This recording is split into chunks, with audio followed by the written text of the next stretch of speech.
This capacity directory actually gives you like an idea of the different skills that you might want to check out.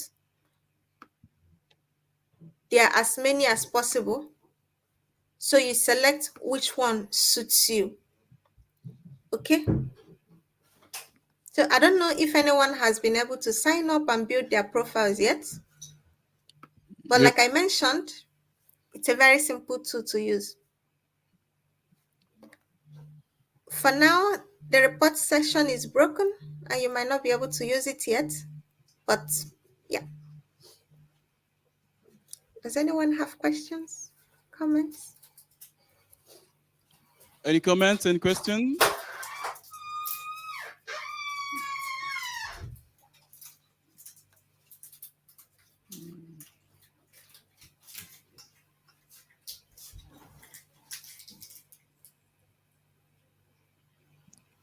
Questions, comments, if any? Any comments for the tool? Yeah, there is one. Just Okay. Hello, Tochi. Hi. Good afternoon, everyone. Good afternoon. My name is Oteng from Botswana. I Hi. wanted to ask, hello, what happens when your affiliation committee does not appear in the list? Okay, so like we said, the Cap Exchange 2, we just launched the first prototype in August. That was during the Wikimania, and we're still updating it. So you can always feel free to give us as much feedback as possible. And when you try to scan the QR code and follow the link, you'll see a part of it that has to do with about documentation and so many more. And then it says that there's a part you get to, it shows you that if there's anything you can't see, that you should make a request or you should tell us. So you can always tell us about it and we're updating it and we'll make it available to you. I don't know if that answers your question. Yes, this answers it. I will do the documentation and request for Botswana to be added in the list because it's not Thank there. you. Oh, so sorry. But please just ask us a question and we'll be happy to add it. So this is just like the first time we are bringing it up and we're hoping to improve and add as many things as possible.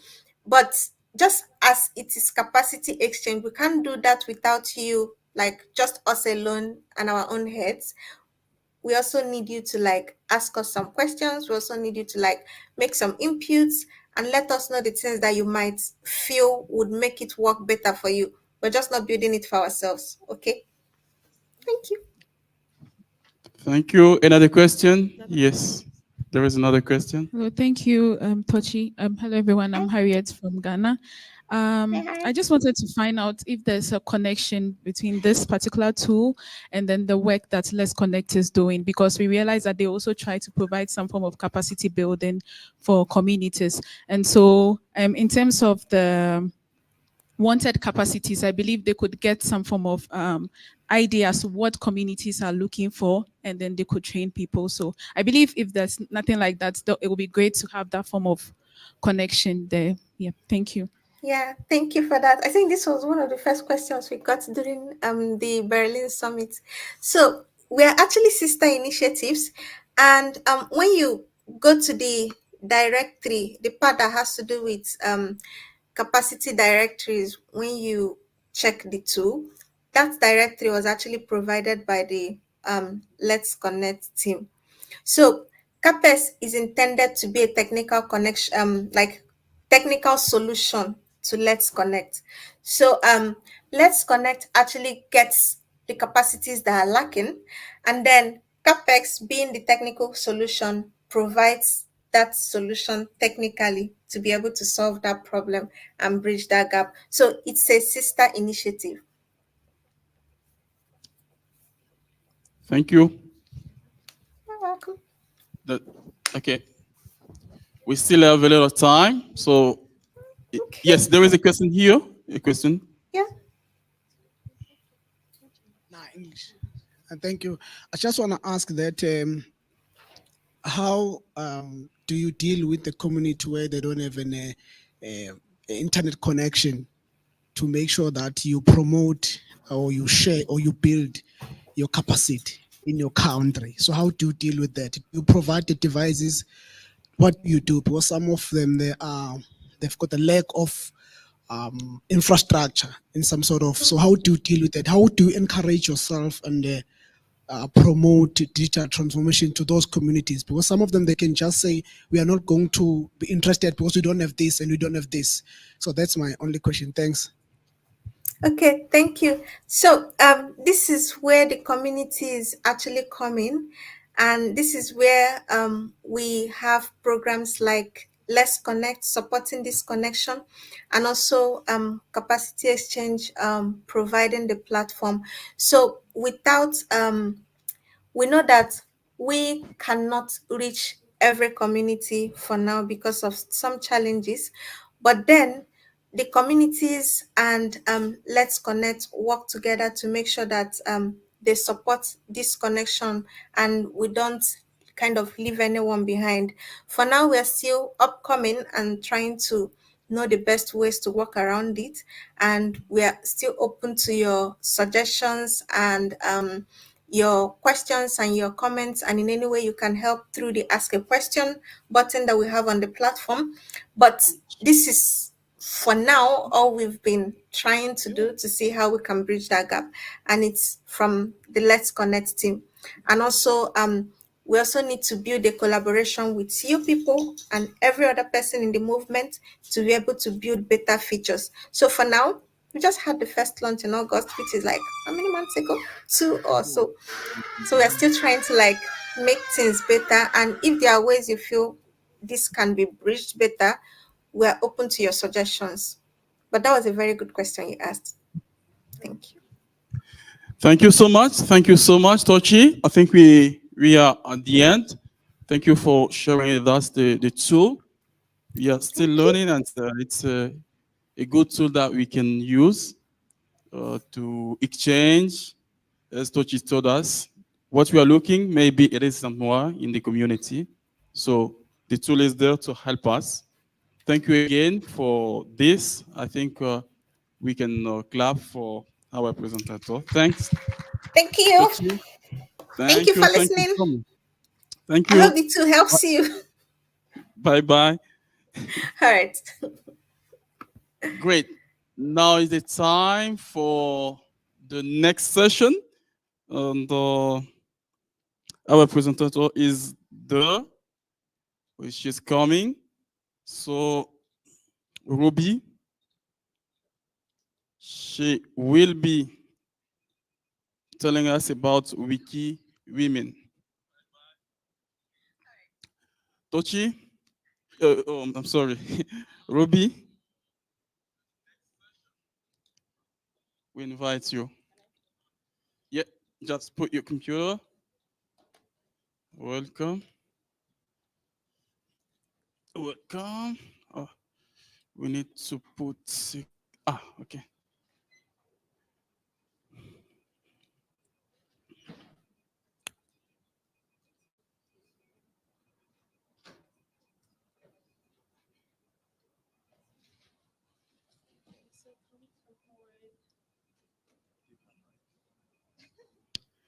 Ruby, over to you, the mic. Okay, thank you all. You're all warmly welcome to the Wiki Women Lounge. So there was a mixed up of time, and there's already lunch. So I don't know if we should grab our lunch and come and sit down and continue the session. I don't know what we think, but is it lunchtime? Godfrey, is it lunchtime? It's lunchtime. Yeah. Okay, please can we move forward? Because the Wiki Women lunch section was supposed to be an hour before the lunch, but there was like a lag in the time frame. Yeah, so we want to just have a discussion. It's not going to be a rigid presentation. 12:45, so we're still in time. Okay, so please can we come forward, all the women in the house? Anyone? You see?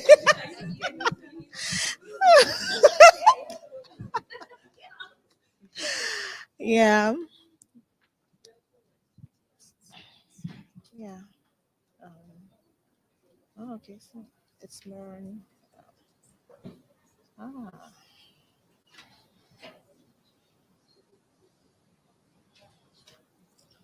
I think it's mirroring something else. You still have this. Let me first. Okay, so my name is Ruby. I'm the co-founder for Africa Wiki Women. I'm also the Wiki. I'm also the Wiki Women user group representative, and I'm very excited to be here to facilitate the session. I'm only a facilitator, not on behalf of Africa Wiki Women, but on behalf of all the women here who are here to discuss the very important thing that matters to us.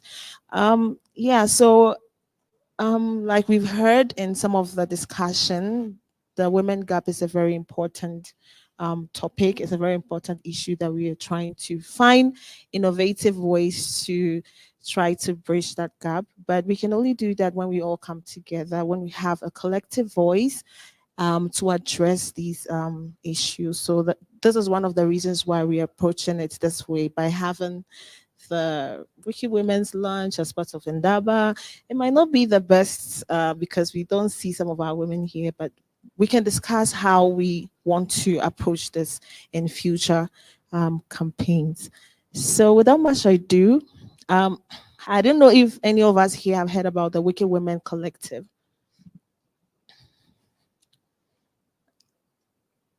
Can I know by hand if anyone knows about or have heard about the Wiki Women Collective? Okay, so just a few.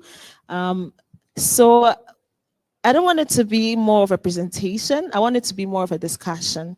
So during Wiki Women Camp last 2 years, the idea of Wiki Women Collective emerged. And I would like to invite Masana, who is the senior programs manager. Maybe you can introduce her. So please, sorry.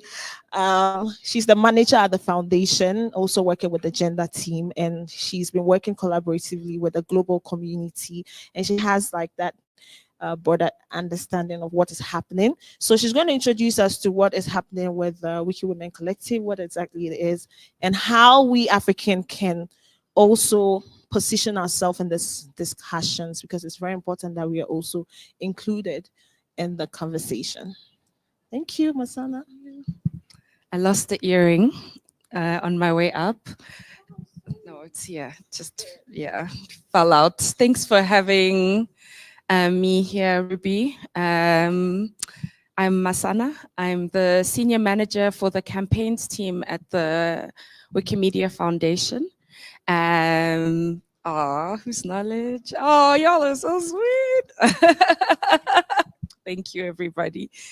And maybe just a bit of a background. Many folks know that the gender gap has been really prolific in our movement when it was first identified in 2010, that roughly 10% of biographies were about women. It has historically and even today been very binary.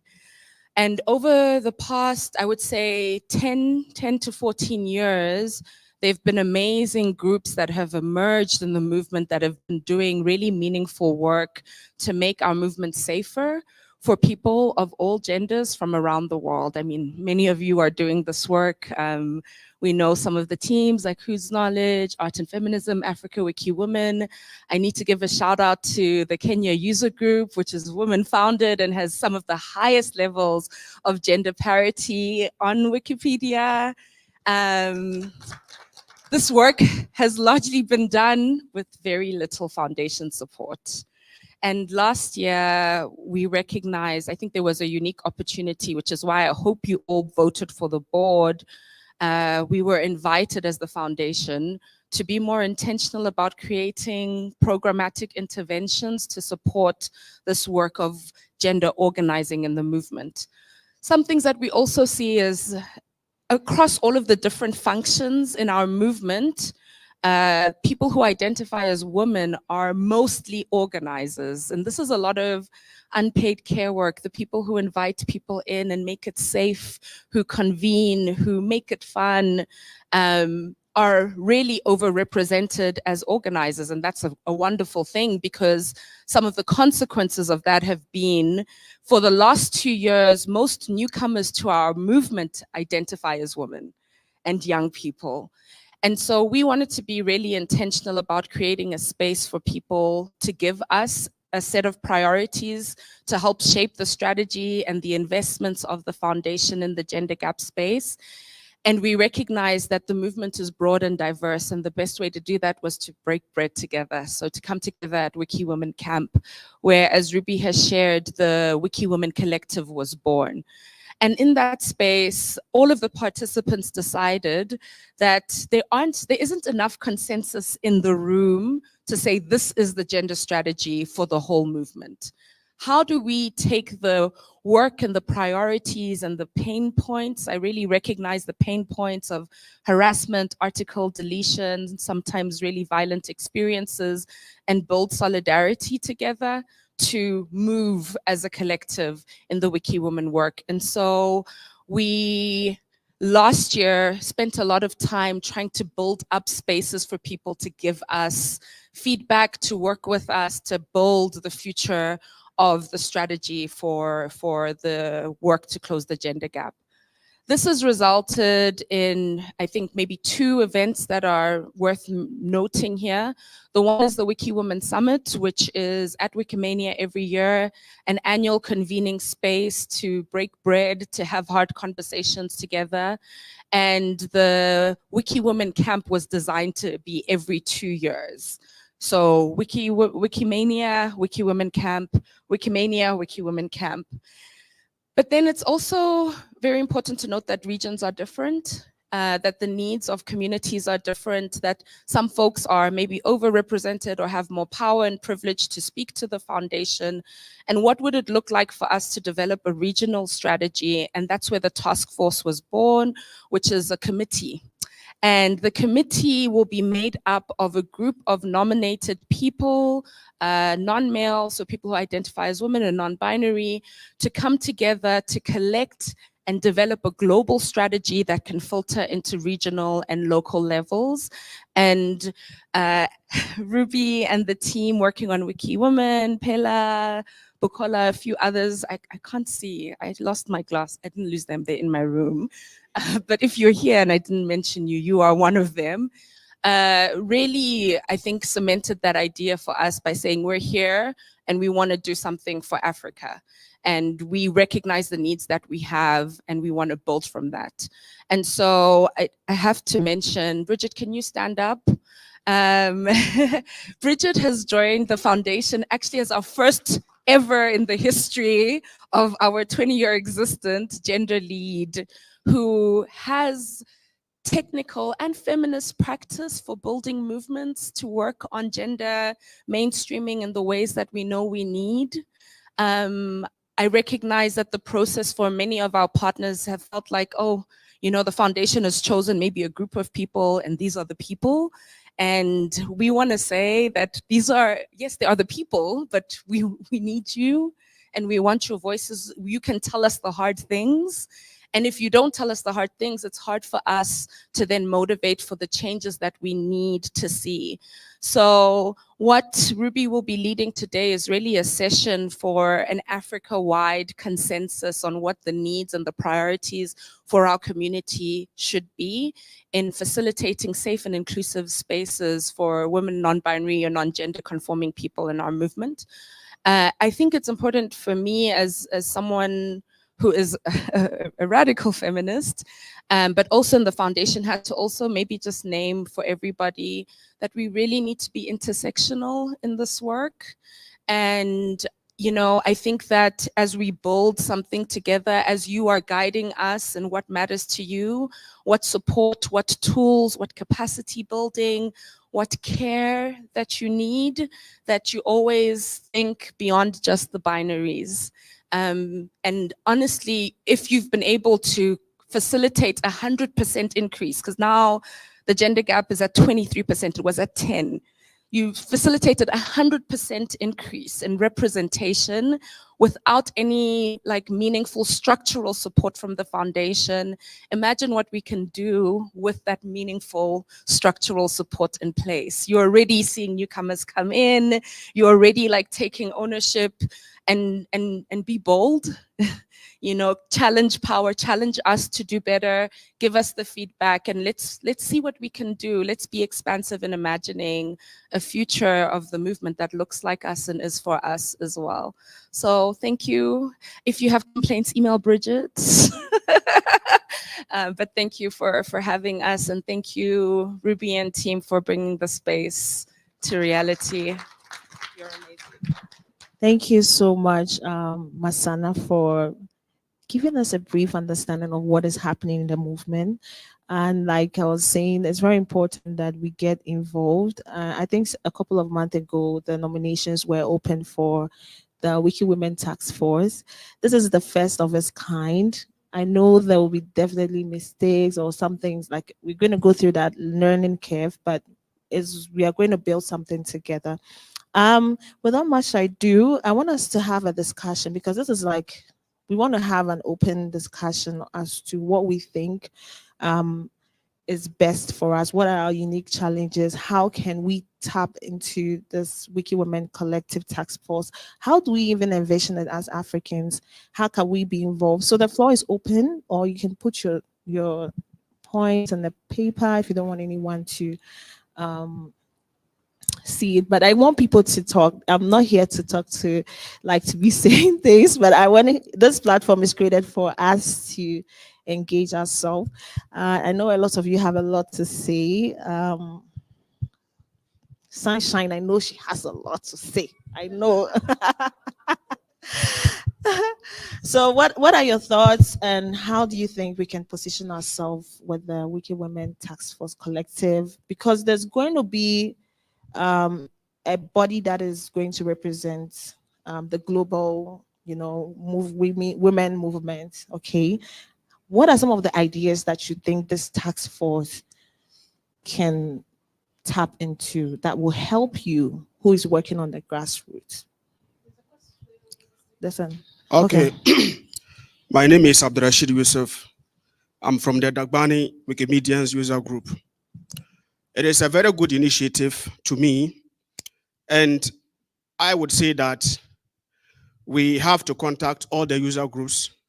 Definitely, we are aware that all user groups, they have men and women. So if we contact them, there's a possibility that we can be able to gain some kind of membership from every user group. For example, from our user group, we have the women wing. So usually if you are going to do contests, we have special package for them, because it is very difficult for some of the women to be able to contest with the very much experienced males. So we realized that it was down sprinting them. So we decided to create the women wing. So as of now, they have the opportunity to have a separate contest from that of the men. So it encourages other ladies to also come up to gain some kind of experience through the contest that we organize. So usually we realize that having the whole contest mixed, both sexes put together, it is always difficult for the women to come up, to come top. The first three prizes, usually it goes to the men. And this one, I wouldn't say that the women are not experienced. Maybe they have some other works that they do in the house that the men do not do. So they don't have the ample time as compared to the as compared to the men to be able to contribute as the men can do. So I wish to suggest that the committee for this initiative should reach out to the user groups so that we can get the female members of the user group. If it is possible that every user group can create something like the women wing, so that together we can be able to see how we can support this initiative. Thank you very much. Thank you very much. Thank you so much for that contribution. It's well noted. We've noted them down.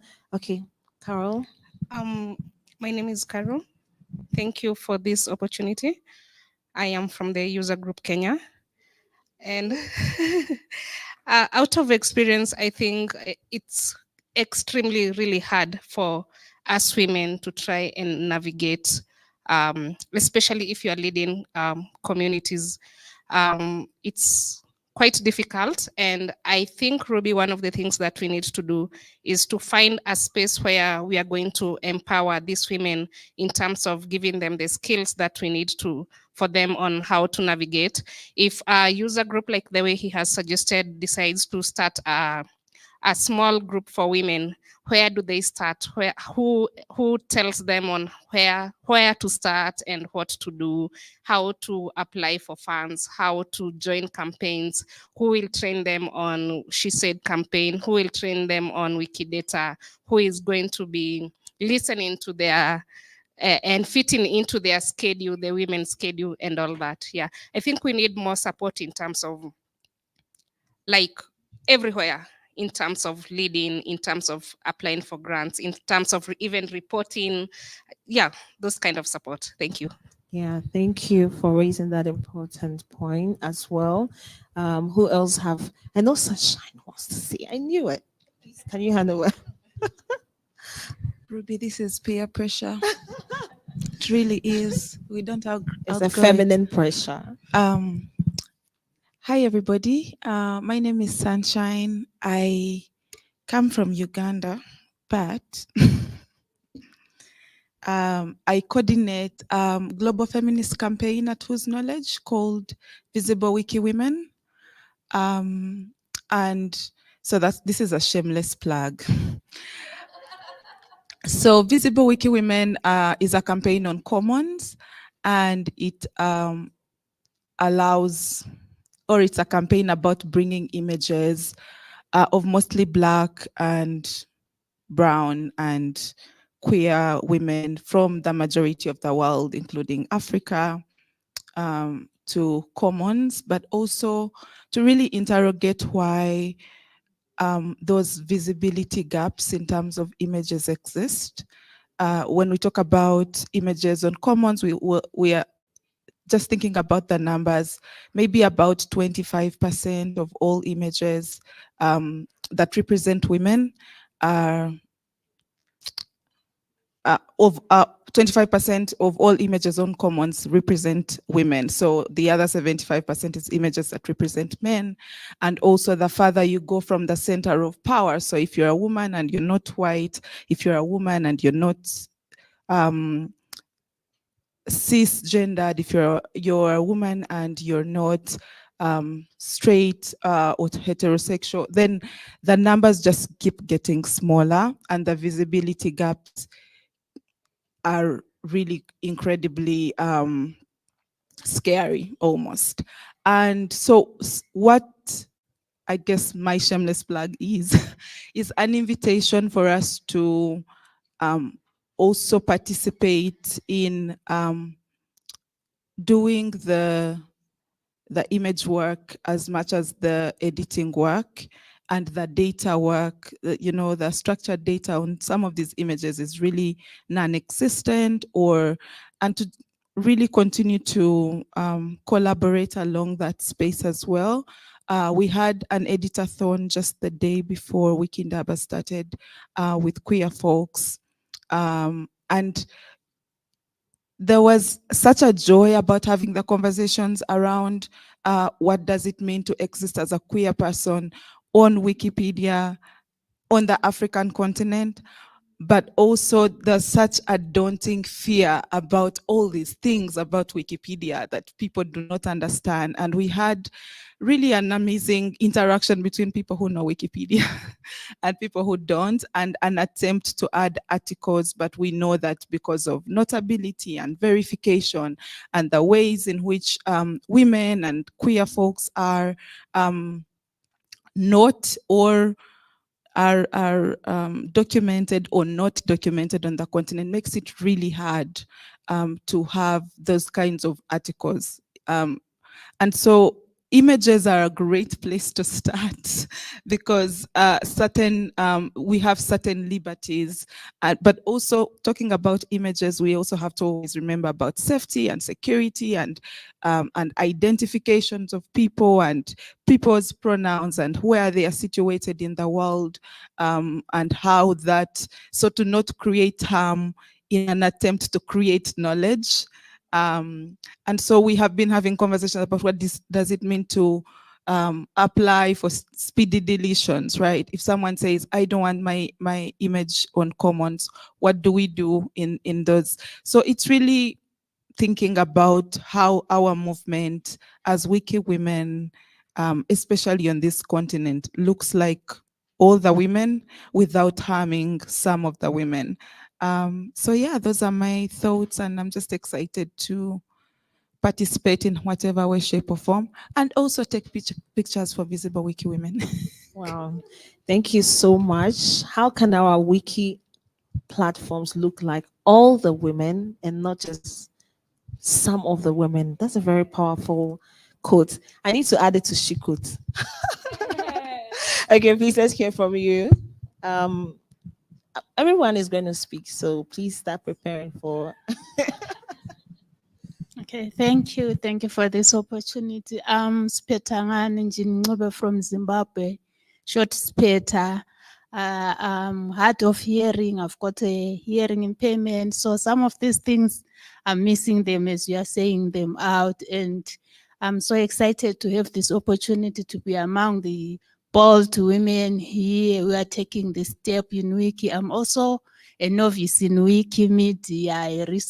I joined in 2021, but I wasn't very active.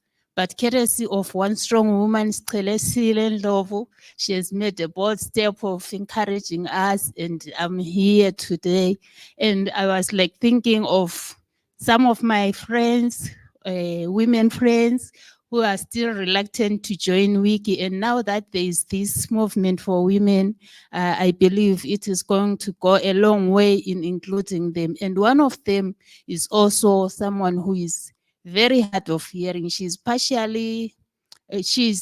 fully deaf and she cannot speak, but she's willing to participate in Wiki, and she's very reluctant to join.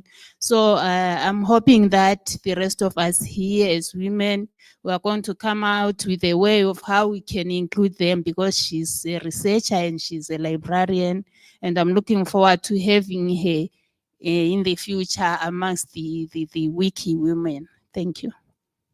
Thank you so much. That's very important. Talking about inclusion. I don't know if anyone has okay, Harriet, but I want us to answer. Maybe not now. After Harriet, how can we help like women who also have special needs in our campaigns? Okay. Because we are talking about inclusion here, and everyone's voice is very important. Okay. Yeah. Thank So you very Harriet, you much. go on with your point. Thank you very much. So listening to Sunshine and then Carol speak, especially on the spaces and also on the data, an idea just came to mind about the need to work with existing groups that are also working to close the gender gaps. So I know of Let's Connect. I also know about the initiative of Women in Red.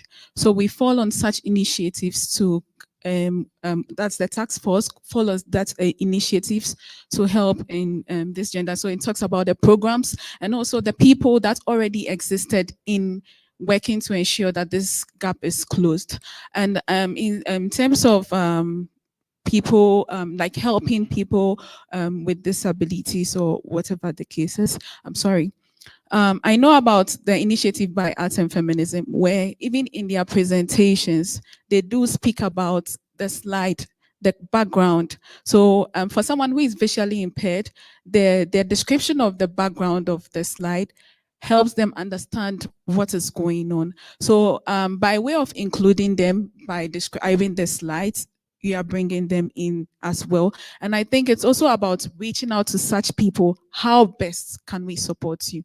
What will make this easy for you to participate? So if we are able to listen to them, then we can also have an idea as to and my charge will be we are responsible for bringing other people in. So for those who couldn't make it to this space, we would be the ones to share it out there. Our reasons for being here should be what we share to them so that they can also be a part of it. Yeah. Thank you very much. Thank you so much, Harriet, for raising that important point. Who else have anything to share? I know Sandra wants to say something. Afi, she's more involved with tech. Well, what are some of the unique experience that you have, like a woman in the tech space? You've been a Wikimedia for a while. What do you think the task force coming on board can help us achieve our goal? And I think Harris mentioned that we should work with existing bodies like that are already working in, because I think even in as much as we all aiming at one thing, we all have different contexts and different challenges, unique. So I think also that will help us. Yeah. Would you want to say something? Thank you. And I think one big thing as well is the culture of our movement. So a lot of folks in different spaces, I don't think it's unique to the gender gap work. I mean, even when we talk about the global majority, non-America, North America, non-Europe, is how do you change the culture of a movement to be more inclusive and equitable? And some of the curiosities that have come up in the space is, you know, do we need to like mandate gender care training for moderators and admins and all of the committees? And how do we facilitate a direct support program for more women, non-binary people to be able to apply for adminship and do that work sustainably? So I think it's a big question, you know, our movement is so big. I think it's what, 200,000, 600,000, this is two very different numbers. But volunteers around the world, predominantly male. And, you know, in my experience working on gender transformation, so changing the norms and attitudes of males, you know, there is some research to show that it can work, but it is predominantly for young people. Like once you reach a certain age, some of your norms are set, and whose burden is it? Should it be the burden of the volunteer women to do the training, for example? Another thing that I think we need to think about is what does it look like to maybe take these two approaches. One is the training, but the other one is to create a critical mass.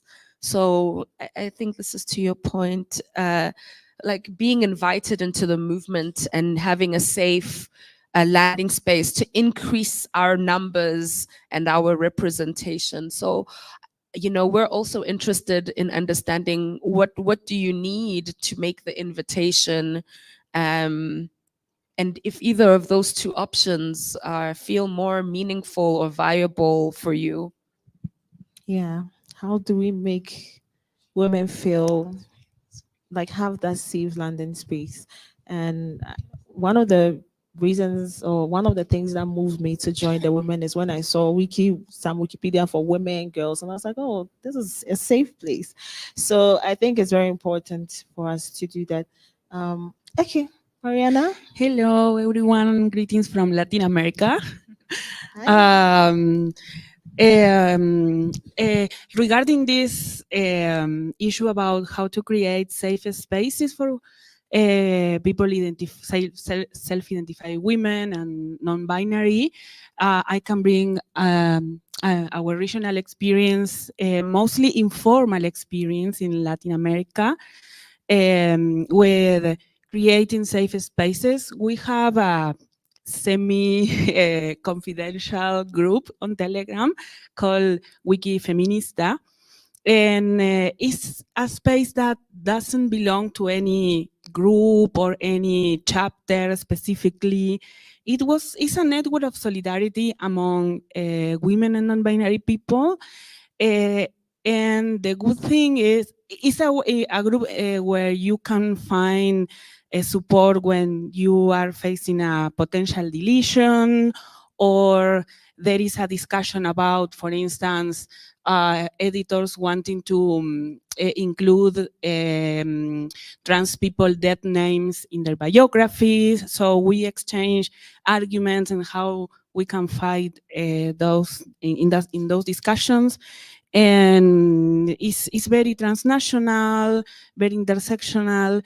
And the good thing is when you end or finish a project or an editathon and you cannot longer support your participants, you can say to some of them, come and join Wiki Feminista if you want to continue getting some support. It's not official, there has no grant at all, and I think for this particular space, that's okay.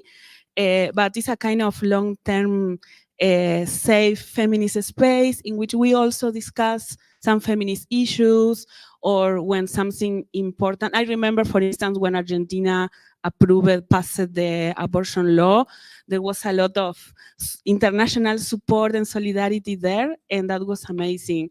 So I highly recommend also not only, but also to create subtly these informal networks for the long term. Thank you so much, Mariana, for that important point. Creating a safe space is very important. Yeah, Yeah, Afi. so listen, hi, I'm Afi and I'm from Ghana. I'm part of the African Wikimedia and Technical community. I'm mostly into tech, but I still edit, I still contribute to articles, photo work, Wiki Loves Africa and all that.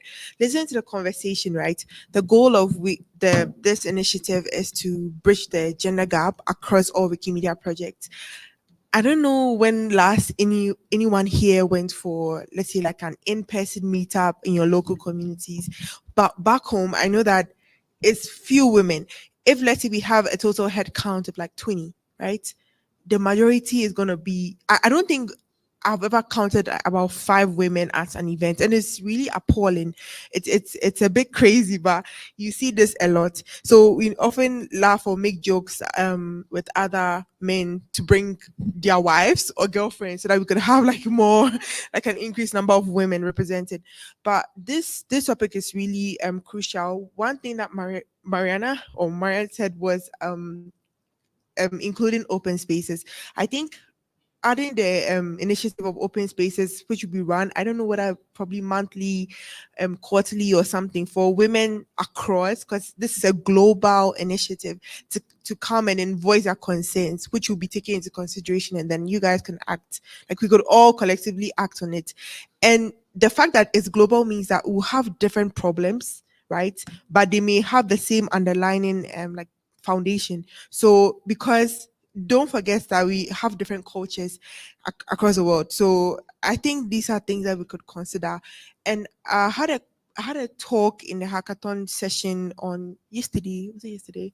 Yeah, yesterday, at the hackathon session in the room. And one thing that was really prominent was having increased number of contributors in the technical space, because we have a lot of editors, which is awesome, but it's also be nice to have like more African contributors in the technical space when it comes to Wikimedia projects. So having women representing to be nice, because currently this year at the Wikimedia hackathon in Estonia, we had about, there's like 2 or 3, 4 women as compared to the men. So you see, it's a bit like, it doesn't really look good. So I'll just encourage us to just have these things in mind. Thank you. Wow, very interesting stuff coming up. And yeah, thank you so much, Afi. I don't know. I know Jemima also has something. She's been doing something on gender too. What are some of, because I think I like Afi's points to having that global space, because one of the things that I see as can be an advantage is also learning from each other. And so you're recommending that to the task force. That could be one of the things that they could be setting up. Is that the case? Good, good. So yeah, please go ahead. From there, we'll come to Chima. Hello, everyone. I am Oteng from Botswana.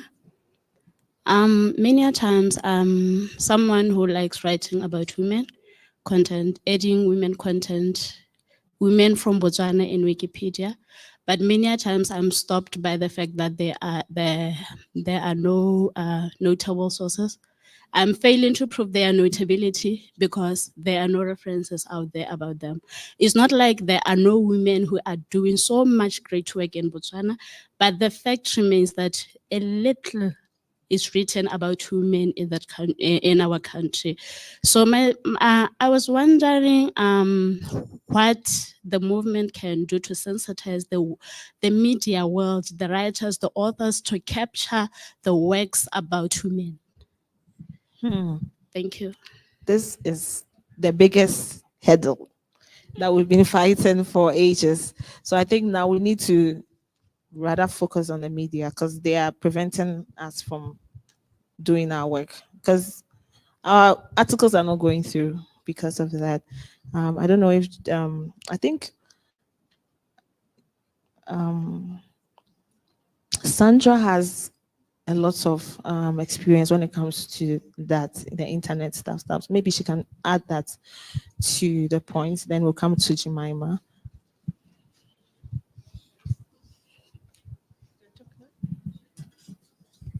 Ruby, why the violence? That's what we always say in Uganda. That why the violence?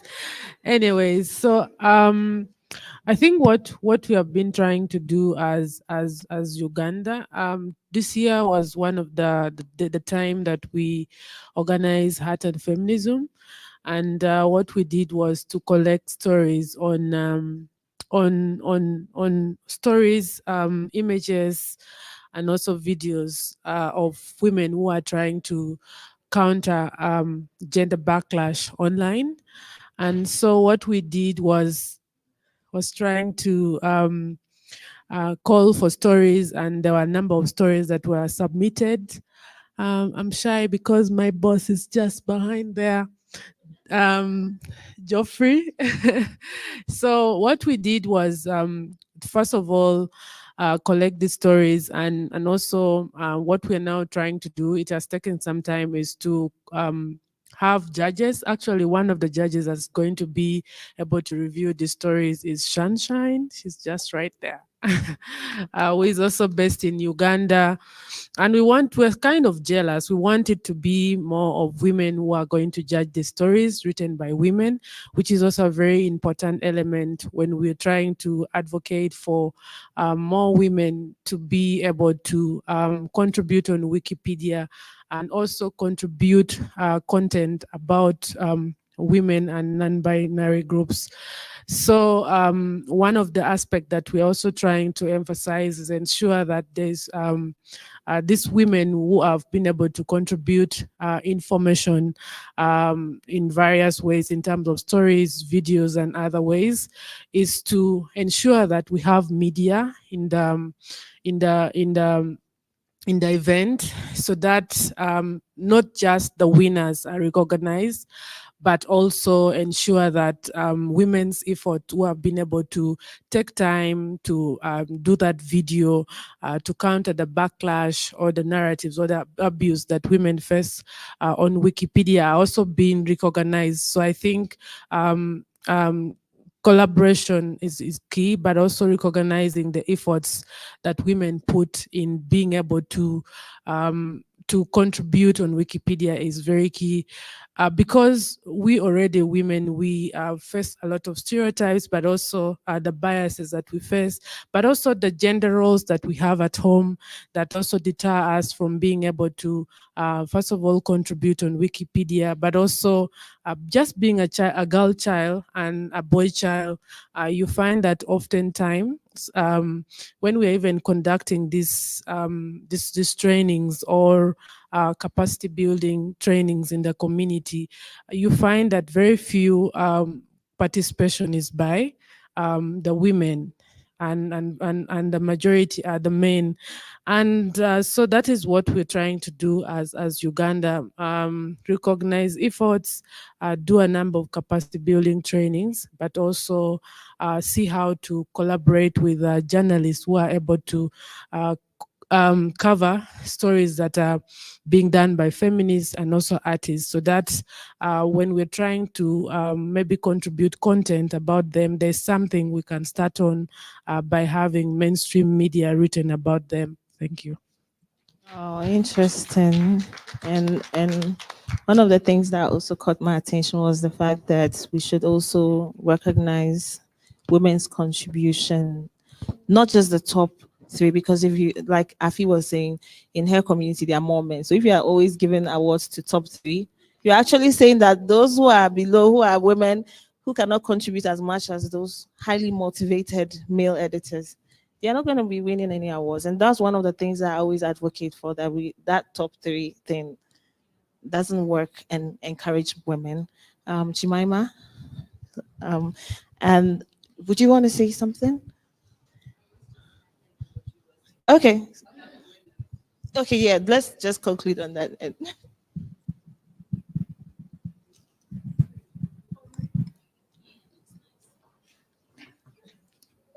Hi, everybody. Okay, this is on.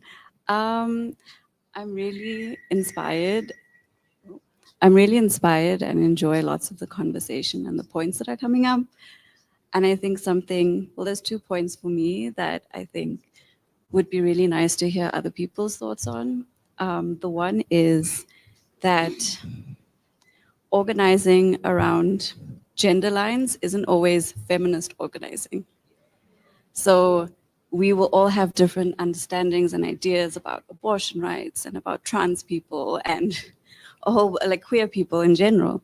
So I guess I wonder how Wiki Women is thinking about feminism and gender organizing and how those intersections arise and how to create safe spaces and brave spaces for people. And the other thread I kind of want to pick up on is what Masana was talking about and quite a few other people have raised, is around care work and what happens, and also whose responsibility or what are the expectations around care work, right? Because unpaid childcare, for example, will take away women's time from doing this. Working multiple jobs, making sure ends are met and in the house will take women's time away from doing this work. So I wonder kind of where the responsibility lies. Is it with affiliate groups? Is it with a coalition of organizations that provide structural and systemic support?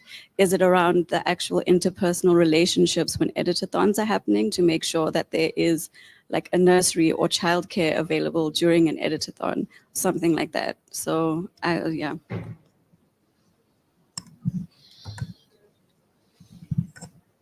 Thank you so much. You've raised a very thought-provoking question. Whose responsibility would that lie? Is it the task force? Is it the user group?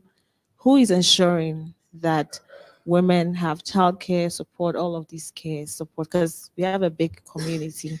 Whose responsibility will that be? Or whose responsibility will be to ensure that user groups are doing that? Because our organizers are also male dominated. So they're not, when they're organized, they're not thinking about you. Sorry to say, they're not thinking about they don't experience what you experience. They don't understand. And even with women, myself, until I started having children, I didn't understand a lot of things that came with it. I didn't know it's that crazy.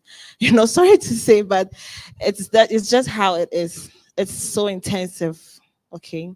So Jemima, yeah, let's hear from you. All right. Thank you very much, Ruby. I'm Jemima from Ghana, and I'm from the Global Open Initiative Foundation, and also the community lead for the Tree language. I think I really love this topic because I remember in one of not one, we've been doing this for some time. Anytime we have a project, we make sure that we create a category for best female contributor. And it has really helped a lot because it has encouraged the women to join most of our projects. And also, I think communication is also key here. We can't do away with communication. For instance, I never knew we have this Let's Connect and other like Women in Red and other things. So I believe if we get the key people in our communities to communicate these things to our people, it will really help. And then the last one that I will talk about is the falling on the other existing bodies like the Let's Connect and then Women in Red. I believe if we do that, it will also help. And honestly, I also think that when I began creating community editors for the tree community, I realized that we went to KNUST, Kwame Nkrumah University of Science and Technology, and there was this lady who used her phone to edit. Her username is Asikra. And I realized that she knew a lot of people. So I actually fall on her to get the people for us. And now we are even begging the men to join because it seems the women are more than the guys in our community. So I think we can also use that strategy to get the people. Yeah. Thank you. Thank you. We are almost wrapping up the session. There are very important surveys that we are going to be taking. I've shared the links to the survey on the Wiki Women Indaba, Wiki Women at Indaba Telegram, just in case you're there. But if you're not there, just let me know. I'll find a way to get it through to you. And we'll revisit the survey, the outcome of the survey after the Indaba session. So you have enough time to just go through that Mentimeter survey. One of them, there are two. One of them is just assessing our knowledge about the Wiki Women Collective, more like a global one. And then the other one is more about us here. And in the next, how many minutes do we have? Is it lunchtime? It's lunchtime. Okay, so in the next 10 or 5 minutes, did someone want us to say anything? The next 10 or 5 minutes, let's talk about how we want to see the next Wiki Women launch or summit. What is it? Because as you can see, a lot of women are not here because there's sessions going on that they have to participate. Either you are missing a session, an important session that you wanted to participate. So how do we envision? Do we need to have like a separate women gathering where we have that whole 3 days to ourselves and we are somewhere on a retreat, or do we need to, I know it can be resource intensive, so we should also be thinking about how we can approach this, or do we need to have like a session pre-conference before Indaba, let's say a day or two? Like, I know you guys have all the answers, okay? So let's hear from you.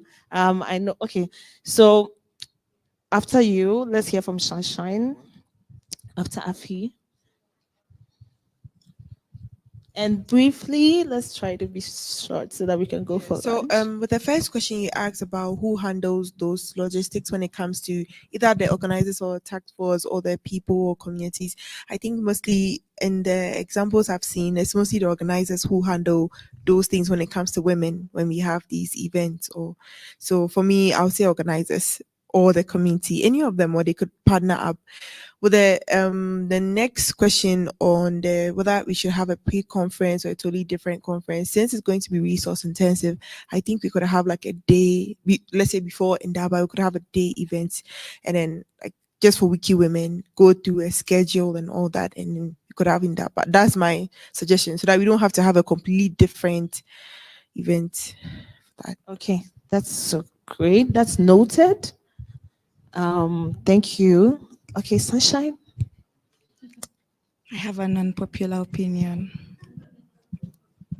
I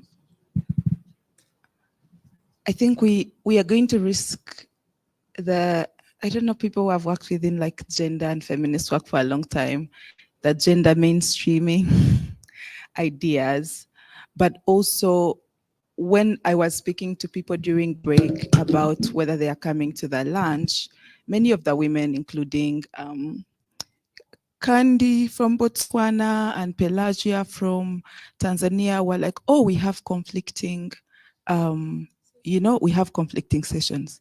How come? Like, who did that? And I feel like we have to find ways to make these conversations on the big platform. I mean, even at the Wiki Women's Lunch, I think at the Wikimania last year, we were on the sidelines.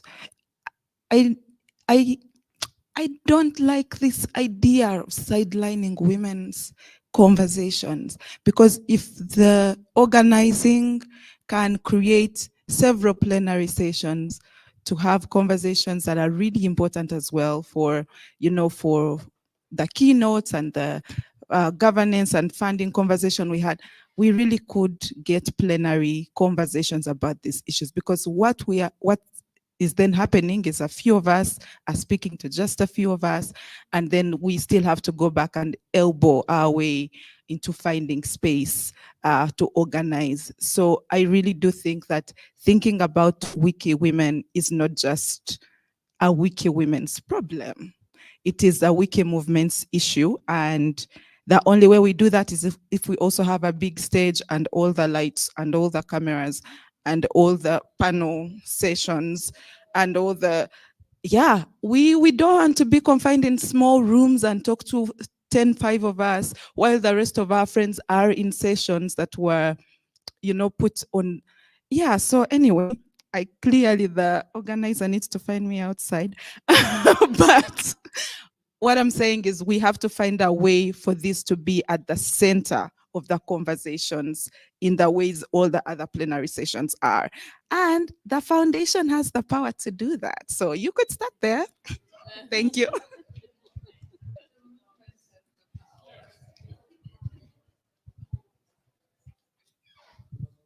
That's a very important point that Sunshine raised. I think that's what I also wanted to talk about. I think I like what we did last year on the Wiki Women Summit.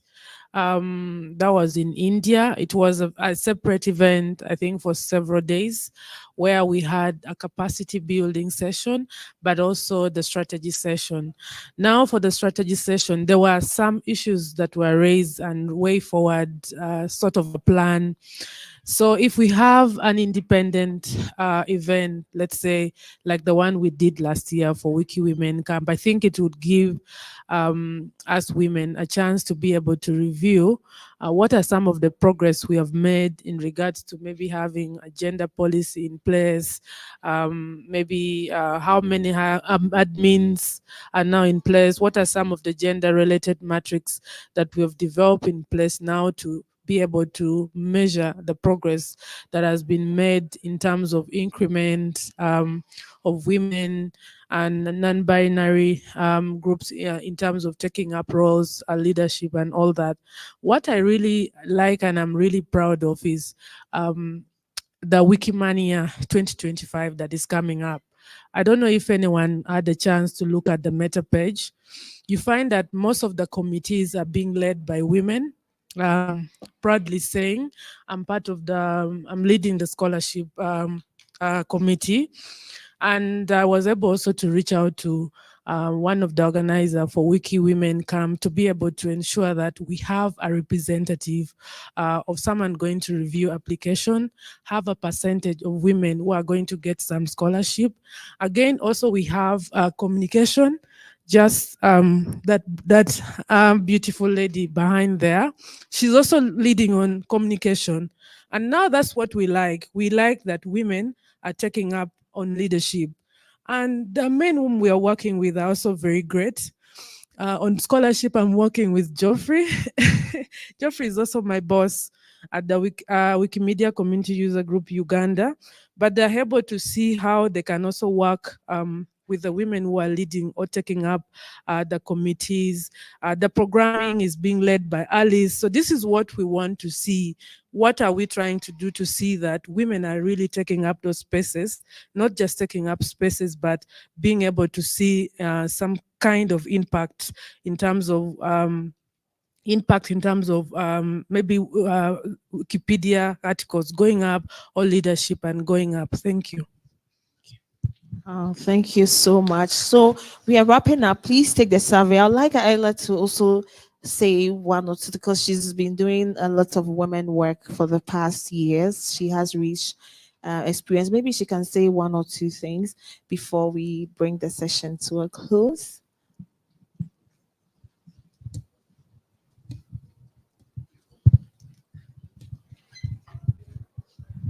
Thanks, Ruby. I just wanted to assure you that actually way back in May, we did approach the programming team at Wikindaba to have an earlier event that was, or some kind of Wiki Women grouping. But for a variety of reasons, it just didn't happen. So I do want to thank Ruby for taking and leading so that we could actually even just have this. So that's definitely something to celebrate. I also, one of the reasons why it didn't all come together to have a separate, not a separate, but a pre-event as was planned, is because there was confusion about who to speak to first and when and why and whatever.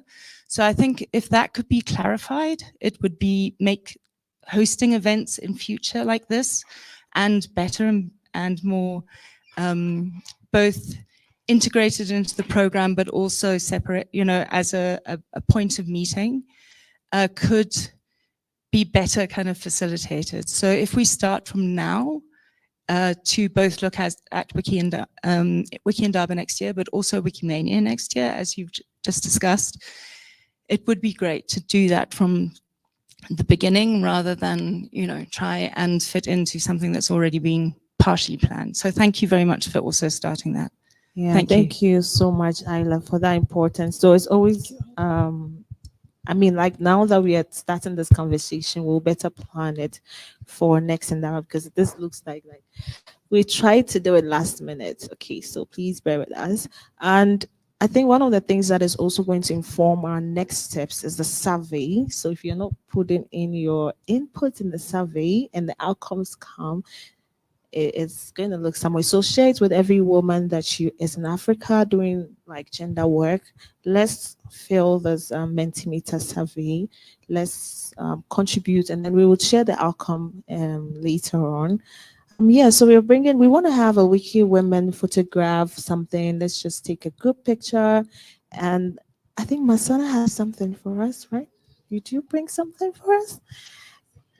You did? Bridget. So everyone is going home with something nice to just fit on your. You've already done so. Okay, okay. So they are on your tables. Like a souvenir or something. So please, let's come quickly. We're almost we're done with the session.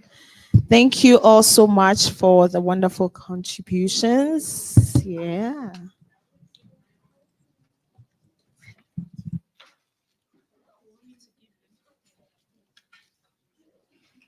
So thank you, Ruby, for leading this session. So we can clap for Ruby and for everyone in the room.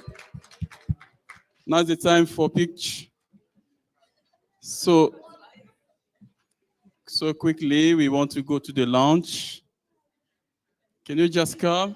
Come in, please. Thank you, thank you.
How is it going to happen this session?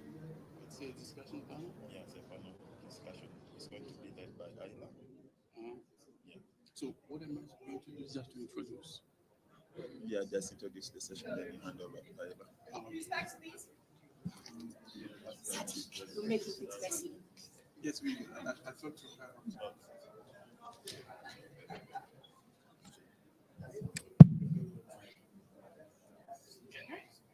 I just want to make it easier. Oh, okay. We're still waiting for Vanessa. Oh, okay. But you can come any.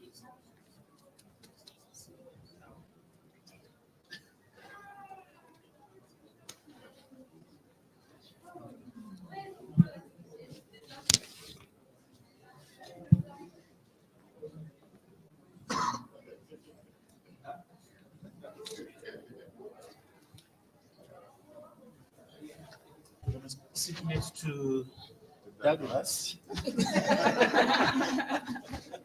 Or Irina. Yeah. Why are you being so gender specific? No, sit next to each other. Yeah, I'm also sitting next to Bobby. Yeah. So, Jonas will be. Yeah, we. Jonas, yeah? Yeah, we're waiting for Vanessa.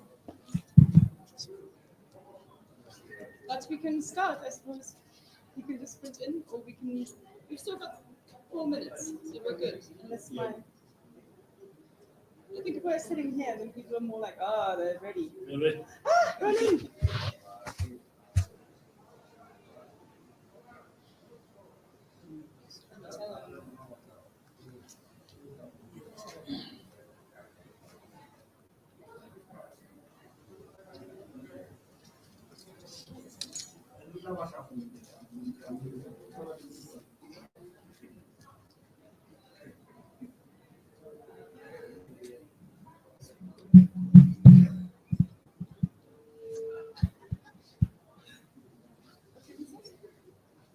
What is this room?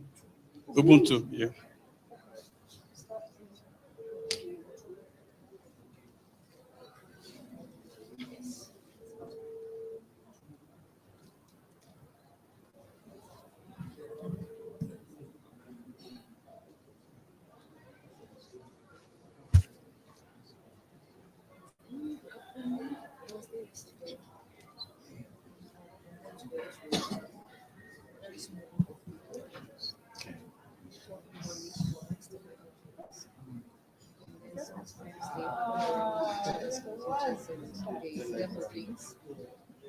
Because the language and content for a series of tutorials or share-outs and translation, Wiki. So lots of people come to learn, who also are already experts, just sharing it.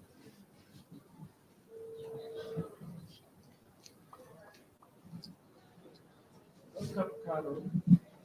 Thank you.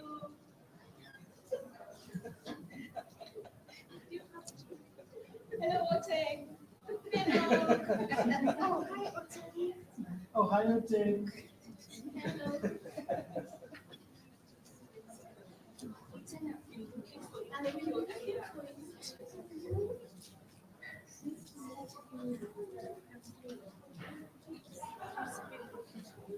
He doesn't take his phone. I'm trying to reach out to him. Being elusive.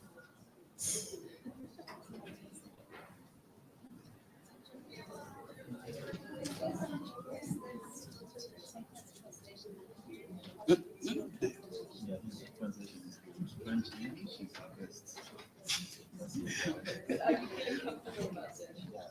Just in Even if case. you don't ask him, What's happening? Like, no. What's happening? What's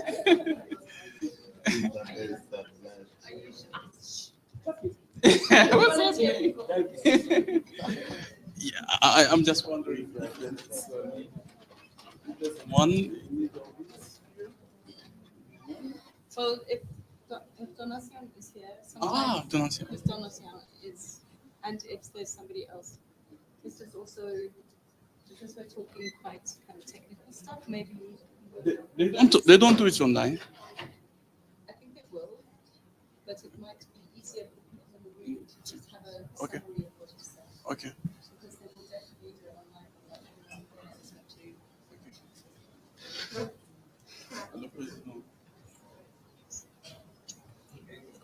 He has arrived.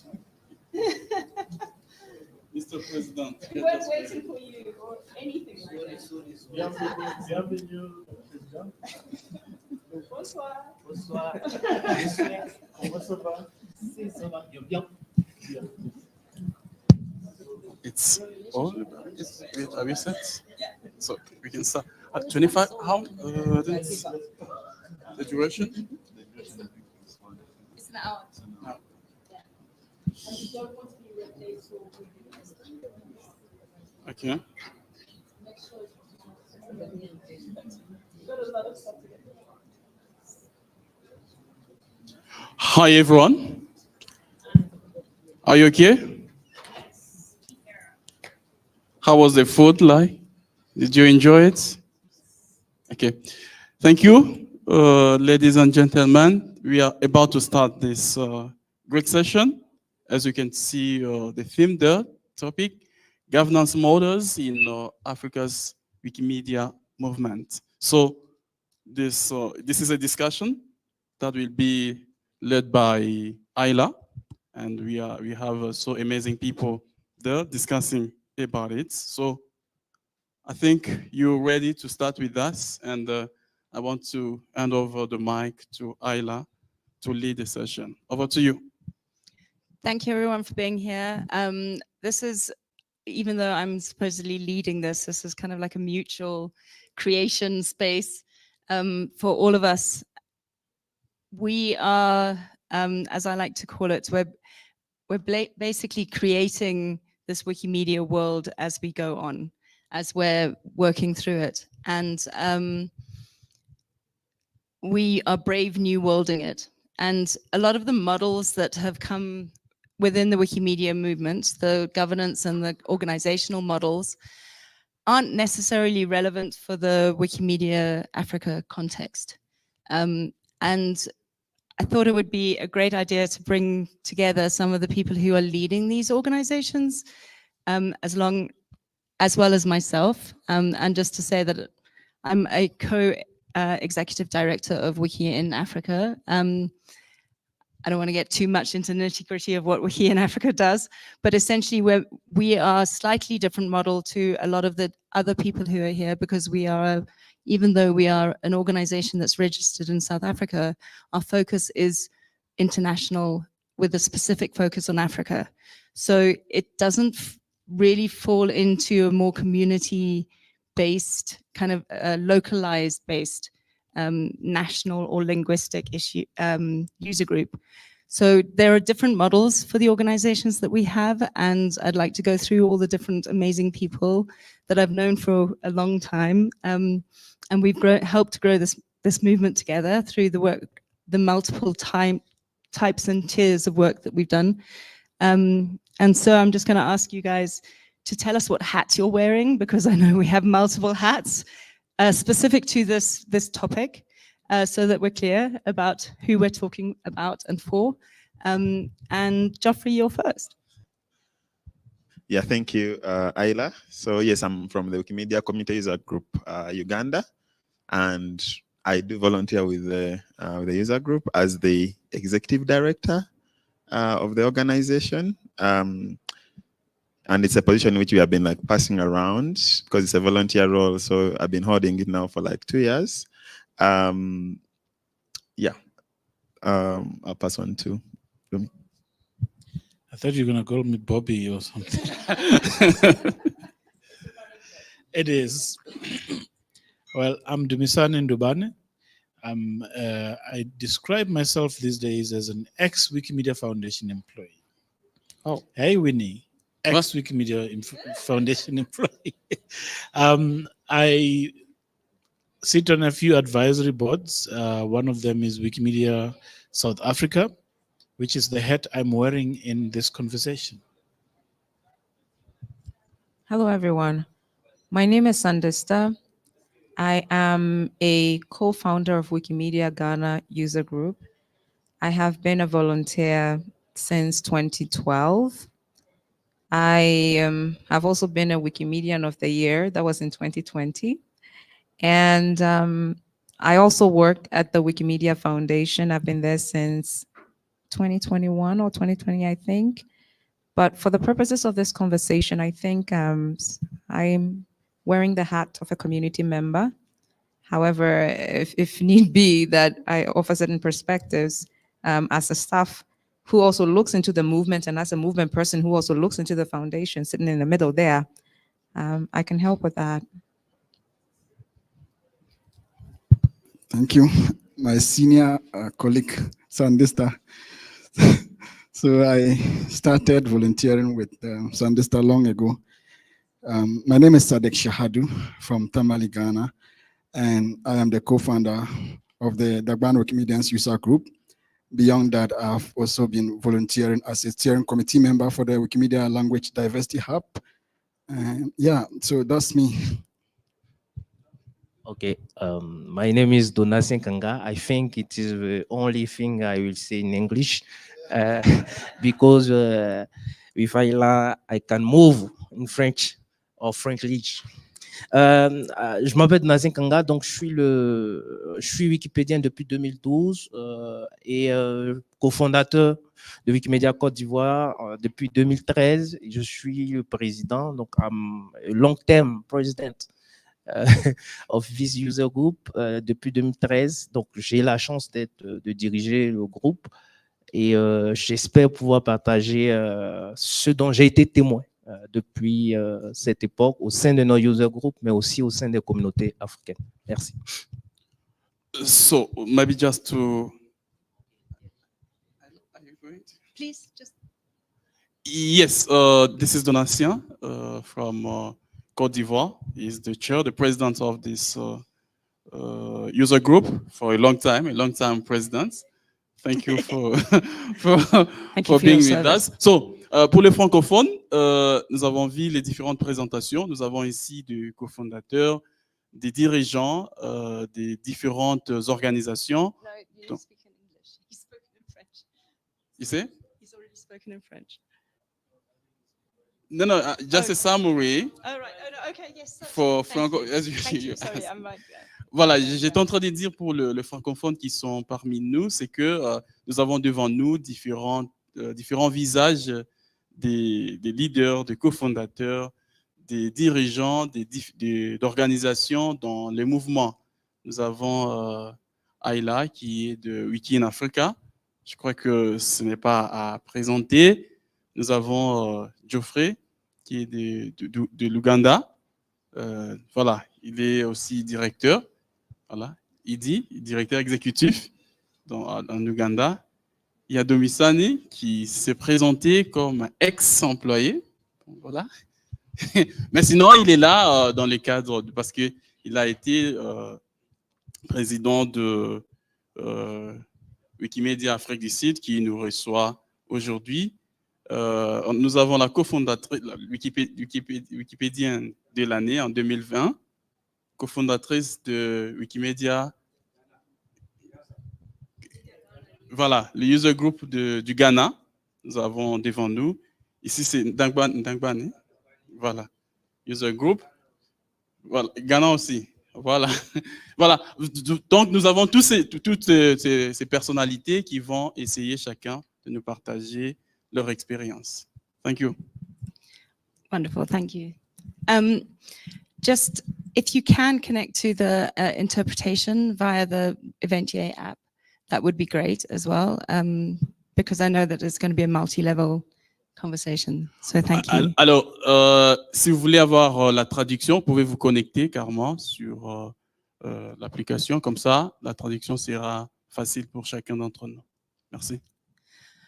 Okay, so let's get into the nitty-gritty of this, and I want to thank you all for being here and for sharing the stuff that doesn't always come to light in these kinds of conferences or haven't previously.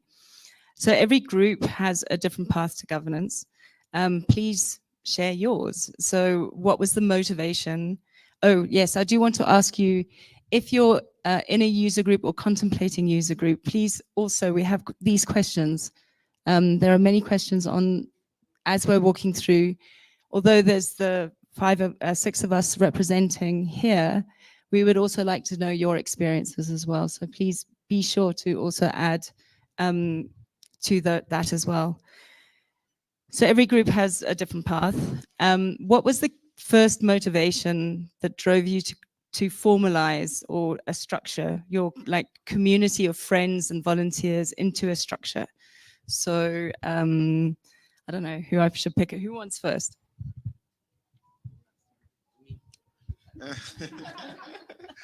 Yeah, I'm happy to go first. So yeah, I think for us in Uganda, and I think it might be common to all user groups, we started out like, as a small group of volunteers, excited about learning about Wikipedia, and then we realized, we are a community because we are several people in the country who are interested in this. But with time, the group was growing, but also our needs were growing. So, and I think I also mentioned this yesterday that initially we were just getting, rapid grants and say, yeah, Geoffrey, can you apply for rapid grant for Wikilas monuments? Yeah, Erina, can you apply for a rapid grant for this project? So everyone was like, leading on a small project. But with time, we realized that, the group was growing, but also there are resources out there. And if we need to tap into these resources, we needed to become more organized as a user group. So yeah, that's when we now started having that discussion of, we need to become a user group. But I think one thing that it's not easy to figure out, the need to become a user group until you talk to someone who has passed through that process. I think for us in Uganda, it was Felix from Ghana. He was visiting Kampala for other business, and then he spent like just a day with us and said, yeah, if you guys want to become a user group, this is the process. Yeah, trust me, if we didn't have that meeting with him, it would have taken us like a longer time. There's kind of efficiency in helping yourself get. Yeah, exactly. And I think the key thing was, if we need to manage and more resources, we need to be more organized. I think that was the driving factor for us, because then with getting clear structures and getting more organized, we're able to tap into bigger resources that we have been able to manage effectively. So, testing. No. Testing, yes. So for Wikimedia South Africa, it was a different journey. The chapter was founded, or the application for the chapter was done in 2011, just before the creation of an affiliate system, right? So chaptership was the only thing that was available, and the volunteers in South Africa had met at Wits University, and then later in UCT to discuss this structure that needs to be formed. I came a few months after that, and so only caught the tail end of the formation of the chapter. But there were many things that needed to be done even after that, even after the recognition or formal recognition of South Africa chapter. There were many things that needed to be done. We needed to figure out what the board structure is. We needed to figure out, we had just incorporated, but what does that mean? What are the requirements, local requirements for a non-profit organization? What are the code of conducts we are going to adopt for ourselves as board members, but also hopefully to help members that are joining in to live by that. And then we needed to figure out what is the leadership model we are going to select for this, so that we don't end up with president for life, Donatia. So we decided, we're going to follow the traditional AGM model for the board. So the board was going to be on a rotational basis. We would have elections every year. We would choose in board members coming in. And I think that became quite important for the journey of the chapter moving forward, because one thing we needed to realize right at the beginning, that it was a bad idea to set up this institution around individuals or individualities. And so the board structure became a huge point of discussion, to the point where we spent weeks on end drafting what that bylaw is going to look like. How is someone going to vote? What if they're not there? What's the proxy going to look like? How do you run those AGM meetings? How do you notify people on time? So there was a lot of organizational structure that needed to be built. And so we literally spent a good part of 2011 and some part of 2012 before Himania, figuring that out, figuring all those structures. So by the time we attended Wikimania in 2012, I think we had a good idea what we wanted to do. But there was still a lot of things we didn't know. Grant application was one thing that we were still going to try our hands on, but we didn't know, even if we were to get a grant, what are we going to do with it? There are some members who are in Cape Town, there are some members who are in Johannesburg. How are we going to manage that distance so that people don't feel left out or not part of the organization? So we needed to do a lot of work, and later on, when we touch on the actual practices around governance, I'll talk about what we ended up settling on.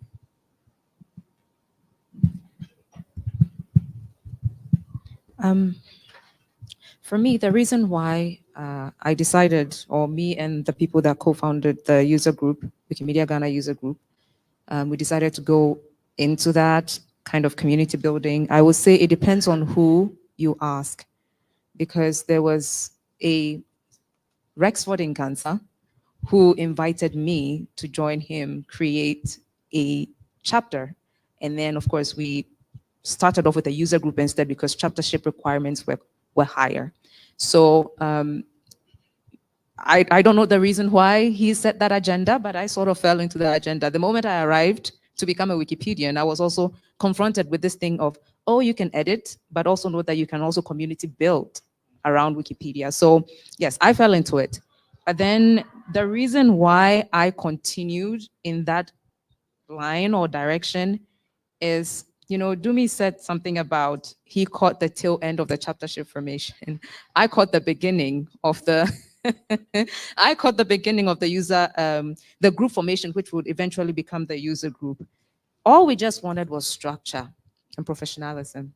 That was all we wanted, because even with volunteering, there's a need for structure, right? You need to show up on time. You need to know where you're going. You need to, if you are looking for grants require a certain level of, yes, trust, and all of those things could only come if you have structure and you have professionalism, right? So for us, the reason why we pursued becoming a user group, we went on to register as a nonprofit, and we are looking, depending on where the future of affiliates go, we are also looking to continue our chaptership bid or become whatever entity that we want to become. It's just that we want structure and we want to professionalize.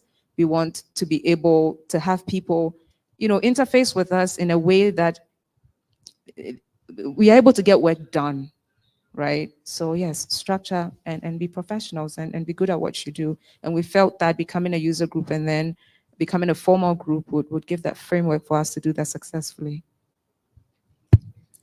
Okay, so for us, I started volunteering with Wikimedia Ghana and then also Open Foundation West Africa.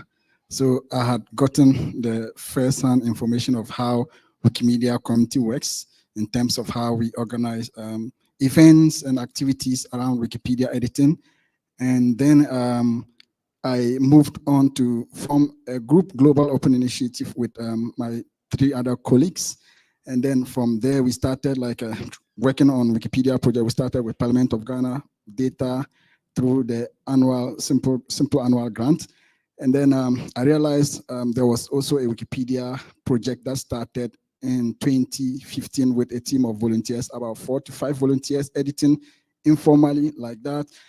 And we decided to take it to the next step. And then we traveled to Wikindaba University of Education to meet with the Dagbani language department to see how best we can mobilize students and teachers to contribute to Wikipedia. That was just like on a personal level, two of us traveling to Wikindaba to build that network. And then we were laid dormant because there was little activities from the institution, which we thought would have been like a very good place to start with. So until COVID came at the tail end of 2019, when we rekindled the whole idea of establishing a community for Dagbani Wikipedia, then we started organizing online workshops for students in 2019. I recruited most of my first volunteers on Facebook, like Dagomba groups, Dagombas on Facebook, that kind of thing. And I shared like a WhatsApp group link if they want to join. That was how I recruited a lot of volunteers. From there, we realized a lot of people were interested because they are interested in documenting their language. I think the first point of entry was the idea of having the opportunity to create content in their own local language. So that was my first encounter with the Dagbani teachers and then the students at the university colleges in Northern Ghana.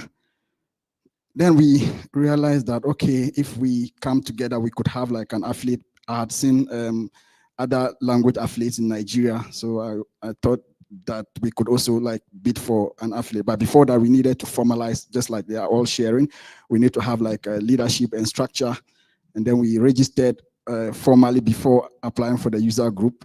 And then when we applied, we got the approval in 2020.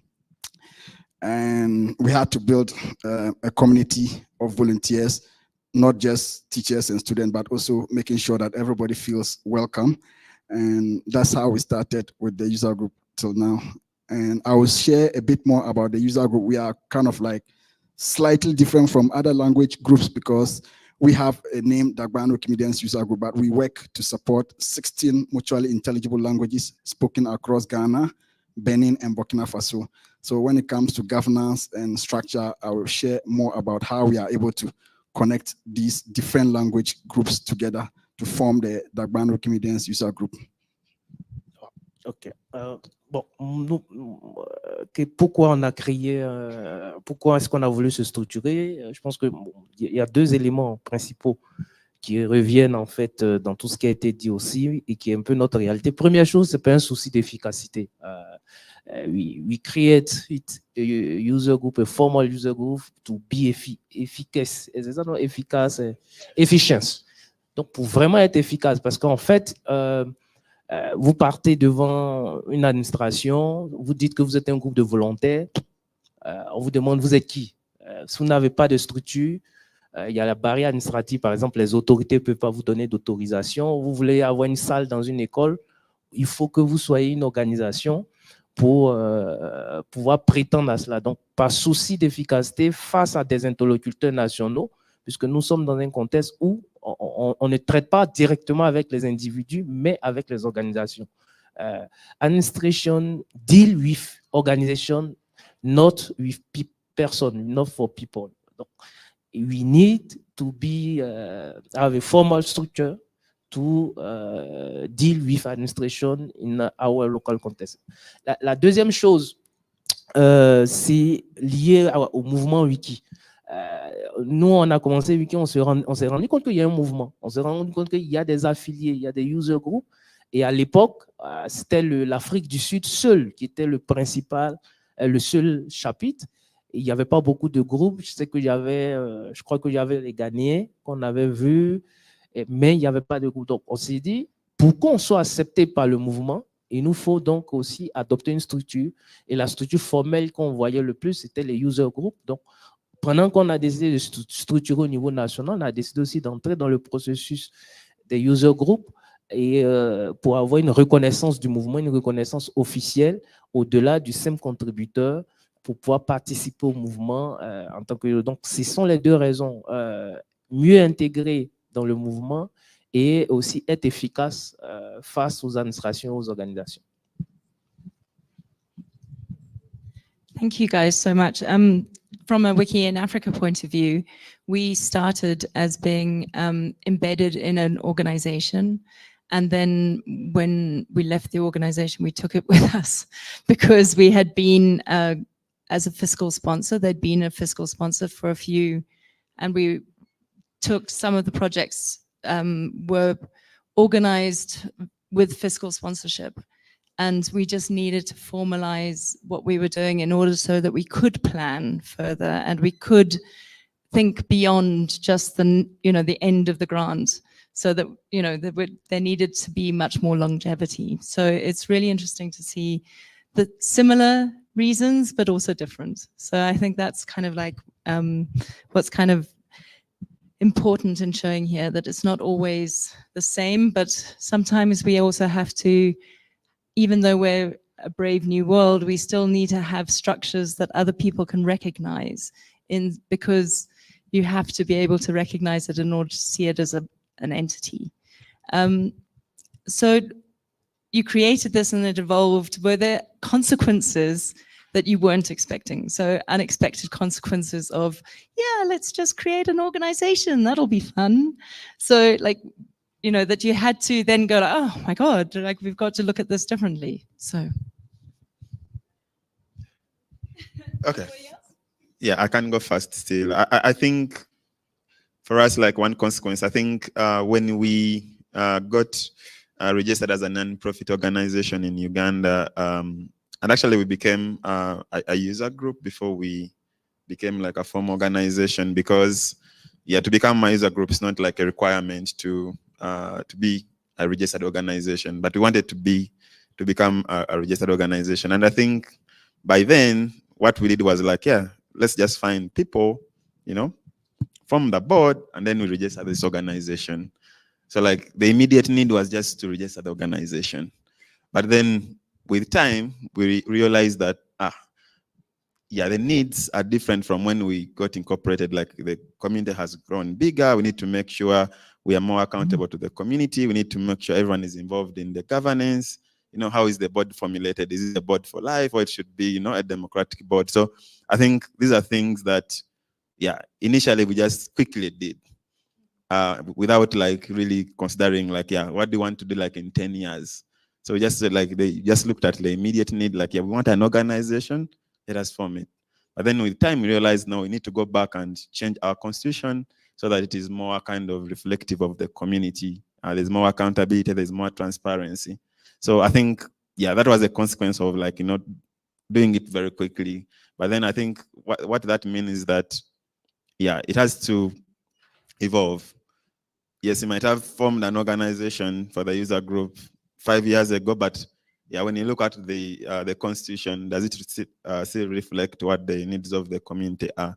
I think sometimes there is like a need to adapt to the changes that happen within the community as you grow.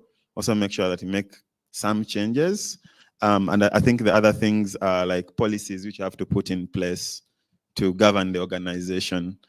So things like the conflict of interest policy, the finance policy, like, are you thinking all about those things? And I think that's where we need, like, I think to, I don't know, learn from each other as different user groups. If Wikimedia Ivory Coast has like, a finance policy or a data policy in place, can I learn from them as I structure mine? Are there resources within the foundation to support user groups around governance? Because some of the things, if you don't take care of them at the beginning, they become challenges in the future. So yeah. So I think there needs to be like some guidelines. I think, yeah, those are the consequences. You just rush into, incorporation, but then sustaining the organization comes with a responsibility that you need to think about initially. Yeah, there were good consequences and there were bad consequences. Let me start with the bad ones. And this is a story that people don't know. The very first AGM we had as Wikimedia South Africa almost broke the chapter. Almost broke it completely. We had a board member who was in a warpath with everybody else. So we first had to learn how to disagree, but continue to work together to the point where it is acceptable. And then to draw, the line when it gets to a point where our disagreement is not allowing us to do the work that we need to do, what do we do? And so one of the things that we needed to do was to figure out, how do you remove a board member when the board agrees this person is disruptive? And then we did that. But then after that, people were so hurt that it was very difficult to form the next board meeting. People just didn't want anything to do with the organization.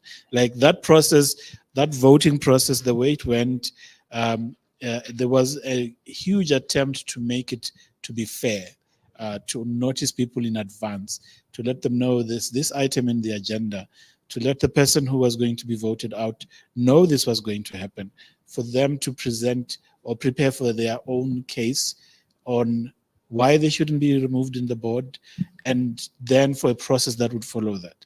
It's painful. It really is painful for someone who is starting with an organization to be asked to leave that organization. But we needed to do that. And then to figure out, how do we gather the pieces after that whole aftermath? It took us a good 2 years until we could do another proper AGM, which was not filled with so much hate and conflict and so on. So that was the first lesson we had to learn as a structure. But there are also good things as well, good consequences. With a structure and a name as powerful as Wikimedia South Africa, you could go to a partner and say, I am from Wikimedia South Africa, and you will get a different reception than when you say, I'm Dumisani. Like, okay. With sometimes Wikipedia, what's this Wikipedia? So there's a benefit into a structure. A well thought out structure will give you access to things that you otherwise would not have access to as an individual volunteer. So you need to be prepared for both scenarios, for things to go horribly wrong as you're building the structure, and then for the benefits that comes with that structure as well. So for us at Wikimedia Ghana user group, I will say that the consequences, just like Dumisani said, there have been positive ones, and there have also been negative ones. And I'll just pick one from each. There are many. When it comes to the negative ones, there are many. Positive too, there are many, but I'll just pick one from each in the interest of time. So the first consequence, the one that for me stands out the most, is that it slowed us down. This whole journey to professionalize and have a structure and exercise a certain standard of governance, it slowed us down, because at first we were just, some happy Wikimedians getting rapid grants, doing projects, some art and feminism. We could have almost 7 to 10 events in just one campaign. But then you become a formal group and you're thinking of all that it takes just to run an affiliate, right? So even right now, for us as Ghanaians, we have to register with a group of people known as Data Protection Agency or something, because we collect email addresses. You have to be with the GRA, Ghana Revenue Authority, to be checking out things. You have to be going to social welfare. All of those, it slowed us down, period. Because at first, all we could care about were our projects, our reports, writing, and everything. But right now, we are thinking about the upkeep of volunteers, upkeep of staff, contractors, who knows what, all of that. It just slowed us down, project-wise and programmatically. But then all is not lost, because it was the beginning. Now it's like that consequence or that difficulty is plateauing. We've found a good way to run as an organization and at the same time also make sure that we are programmatically effective. So that for me is the consequence, how it slows you down when you are just beginning to get into the flow of working as a formal organization. And so sometimes when we learn that other people are creating affiliates and AFCOM will send you this cute email that, oh, there's a couple of other people applying to become an affiliate, I start to laugh in info boxes, because I know what it's ahead of them. I mean, some people might navigate this better than we did, but it's still something that I just nod. I'm like, okay, go for it. We'll see. All the best. But of course, we are here to support.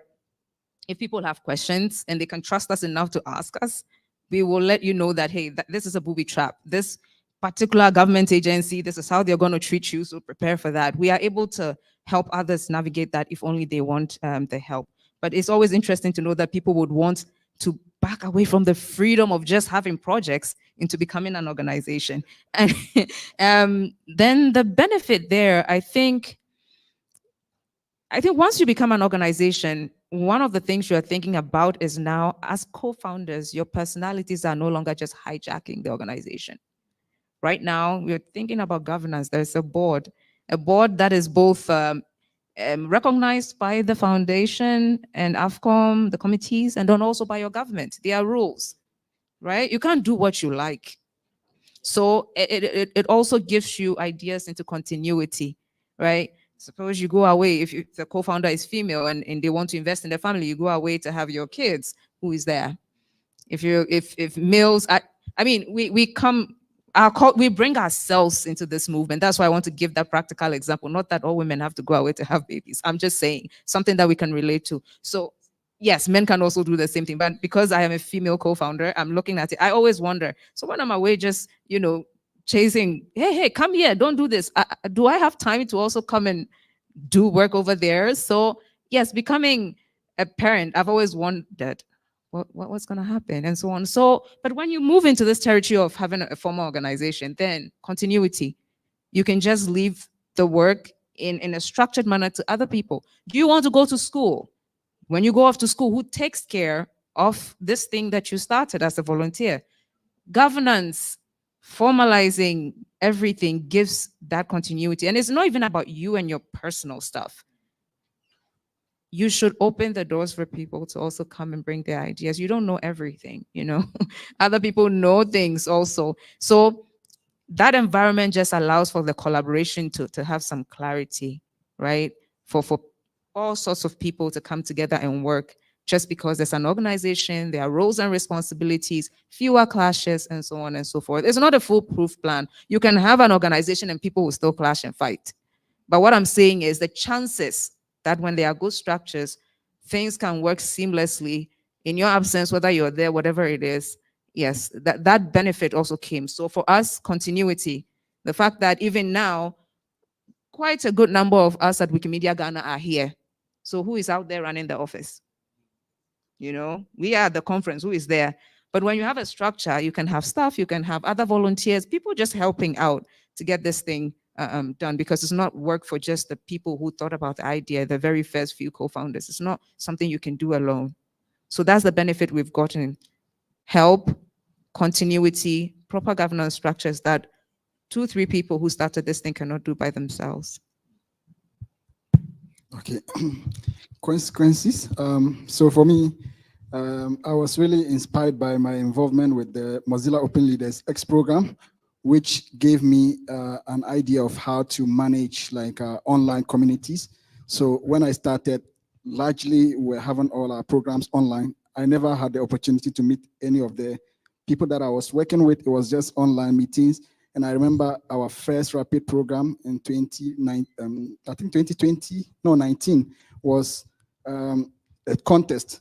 I didn't know any of them, and I managed to form a jury who reviewed, and then I sent the prizes to them by bus. And I didn't know any of them. So, but I understand that communities, when you have a participation guideline or a policy, they will be able to, once you make it clear to them, they will be able to understand from the beginning that this is a volunteer opportunity or job that you are doing.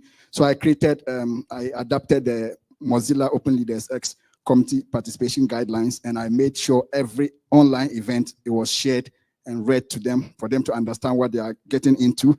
Even outside that, people still ask you whether there's something in it for them. But I think it was a good way to sensitize them about the kind of community they are getting into. And then we built a bylaw on Meta. Since then, we had already created our bylaws. And before we became an affiliate, we had already registered as an organization, which means we needed to formalize our governance in terms of advisory. So I identified a few technical people, but the bad consequences was that I didn't know exactly who should be the advisory board member and how they should be invited. So we just randomly nominated a few people who did not have time for us. And then some of them were mainly like technical people within the movement. I didn't understand the fact that having an affiliate or an NGO that works on Wikipedia projects requires not just Wikimedians who are technical people, but also people who have some level of experience in terms of language revitalization and other governance, people who have worked in the public sector and stuff like that. So that was my bad consequences, picking just Wikimedians that I thought could help me. And they were also not on site. They were from different countries. And it was very difficult to bring them together. Even when you send like an invite for them to come and meet online, it was almost impossible for us to meet. So that was the bad consequence. But the good one was that we started as a registered nonprofit organization before becoming an affiliate. So we had understood the context of having like an affiliate working on Wikimedia projects. And the fact that we are a language community requires some kind of like structure in terms of my understanding of the language first, because even though I'm a native speaker, I don't have a background in that language. So I needed advisory board members or team members who understood Dagbani and all the technicalities involved, and also language in general. So my first team members were mainly like volunteers who had joined my initial like online meetings. That was how I recruited my team members. We didn't have any formalized way of onboarding people, except that you joined a meeting or two, and then you show some level of commitment, and then we just bring you in. So that was how we recruited all our first team members. And apart from me and one other person, all my 7 team members at that time were teachers who teach Dagbani, and they understood the language. So that was also a good consequence, because they helped me understand how we should go about the language. And in terms of contributing to Incubator, you need to do a lot of translation on Translate Wiki. What are the technicalities involved? Some of the words, you have to create them by yourself because there exists no infrastructure for Dagbani previously. So it was a good thing that we had teachers or language people who have interest in the Dagbani language to be part of the first team members. What also worked for us was the fact that we're able to learn from, as I said, my experience working with Wikimedia, volunteering with Wikimedia Ghana user group, and also Open Foundation West Africa. And we started writing rapid grant, just like Geoffrey was saying. That was just all that we needed to do, like requesting for rapid grant, submitting reports. And when we got the user group, everything changed, because we needed to now submit affiliates reports, which is different from the rapid grant, and also going beyond that to apply for our annual grant. The first grant was not successful because at that time we didn't have a very good structure and we couldn't get the first annual grant. The second one was successful. So it's always like ups and downs. And if you understand the community very well, it is very easy to manage them. My community, another bad consequence I would say that here was the fact that we choose the language, the Dagbani Wikimedians user group. I didn't know when I started, I didn't know I was going to be working with multiple languages like Dagari, Kusal, Mori, Groni, who are like very active language communities. Even though they live at different locations in northern Ghana, they are all sort of like on a different, the same level, almost the same level in terms of how the language is recognized. For example, Gruni also is one of the newly approved government-sponsored languages, and Dagbani, even though has the largest number of speakers in northern Ghana, but Mori, which is the biggest language of these language groups that we are working on, is in Burkina Faso. So how do we, and they speak French also. How do we do? They have the highest number of, the larger number of population in terms of speakers, but Dagbani was just the only way to start with, because I'm a native speaker and I understand a bit of the language and everything that relates to the people in northern Ghana. So if you ask me, I would have choose a different name, because right now I think we will get into that, the confusion and issues around the name and how it impacts the community right now. And I've on several occasions reached out to Dumisani asking if it's possible for me to now change the name, because like we have 5 languages. They are all like they feel they are all stronger enough to be on their own. Imagine having your language being part of the government-sponsored languages, and you have to be under a particular language name. I don't feel okay with that, and I didn't know what to do about it. How do I change the fact, or even convince them to say that, okay, just stay for now. This is how I started, and that is the name that they approved. So in future, it won't be the same name. How do I convince them to understand and still be part of the group? So people come in, they don't understand why they are working under the name Dagbani Wikimedians User Group. The name is Mabia languages. So if you put all the languages together, we call them Mabia languages. Currently, about 16 mutually intelligible languages, as I mentioned, spoken in Ghana, Benin, and Burkina Faso. So we needed to have that from the beginning. We should have created like that kind of name that would encompass every group that will recruit in future, since there are 16. And now we have 5 currently active, all published. So from 2019 to date, every year, it seems every year we get 1 language approved, which is very good, because I know how challenging it is to be in the incubator and even come out of in the incubator, but thanks to the committee and the enthusiasm and the fact that we have identified very useful communities. I mentioned students and teachers who form 70% of our community, and they have some form of, they have a high interest in contributing to the language. If you are studying Dagbani, of course, and somebody comes to you, oh, we are creating Wikipedia in Dagbani, it will be very easier for you to join than just a random person who is a native speaker but doesn't have so much to do with the language. So that has been the advantage for us as a community, like identifying where we needed to get more volunteers and just building on that and taking advantage of that. And, that is. Yeah, comment on dit ça? La question du branding est vraiment un véritable challenge, parce que c'est par exemple quand tu dis que tu fais Wikimedia, soit on te confond à Wikileaks, soit c'est difficile d'intégrer les autres projets comme Commons, Wikisource, Wikicode et autres. Donc, le nom, c'est vraiment quelque chose d'important. Et c'est aussi quelque chose qu'on a pu relever. En plus de cela, comme conséquence imprévue. Première chose, moi, je vais insister sur 2 choses. Je reprends à mon compte tout ce qui a été dit, parce que c'est des choses qu'on a vécues aussi. L'un des premiers éléments que je voulais relever, c'est la croissance. C'est-à-dire que quand on a créé le groupe, quand on a eu l'affiliation au 28 novembre 2014, ensuite, en 2015, on a créé l'association et commencé les démarches pour l'enregistrement, c'est allé très vite. Et ça, nous, on pensait que on allait rester dans notre groupe, on allait entre nous gérer, mais on a commencé déjà à avoir d'autres personnes qui voulaient adhérer. On a commencé à avoir des projets qui ont commencé à venir, donc avec davantage de financement à gérer, alors qu'on n'était pas forcément préparé. Donc, la croissance s'accompagnait de responsabilités qui n'étaient pas forcément... voilà, moi, quand je commençais Wiki, je n'avais pas encore 25 ans. Donc, je n'étais pas marié, tout ça. Donc, voilà, c'était pas... C'était voilà, un feeling comme ça. Bon, avec ça, j'ai grandi avec Wiki. Et les responsabilités, c'est des choses qu'on ne s'attendait pas. On savait qu'on voulait avancer, mais on ne savait pas trop où est-ce qu'on allait. Donc, ça, c'était des conséquences imprévues. Je ne sais pas si elles sont mauvaises ou bonnes, mais nous, on est plutôt du côté opportuniste. On cherche toujours des opportunités dans ce qui se présente pour avancer. Donc, je dirais que c'est plutôt bon. En même temps, autre conséquence que je voulais souligner, qui peut-être, c'est que quand vous dites que vous travaillez sur Wikipédia, automatiquement, on vous voit comme propriétaire de Wikipédia.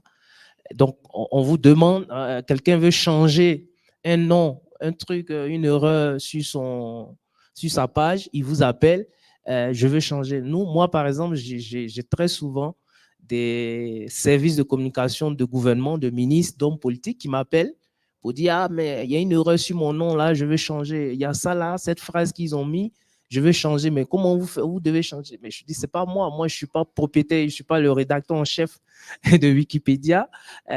Et ça, c'est toujours, il faut expliquer, il faut convaincre, parce que souvent, on pense que c'est faux, que tu veux pas faire, c'est parce que tu es contre la personne, bien c'est parce que tu veux de l'argent, des gens sont prêts même à payer. Je dis non, ça n'a rien à voir.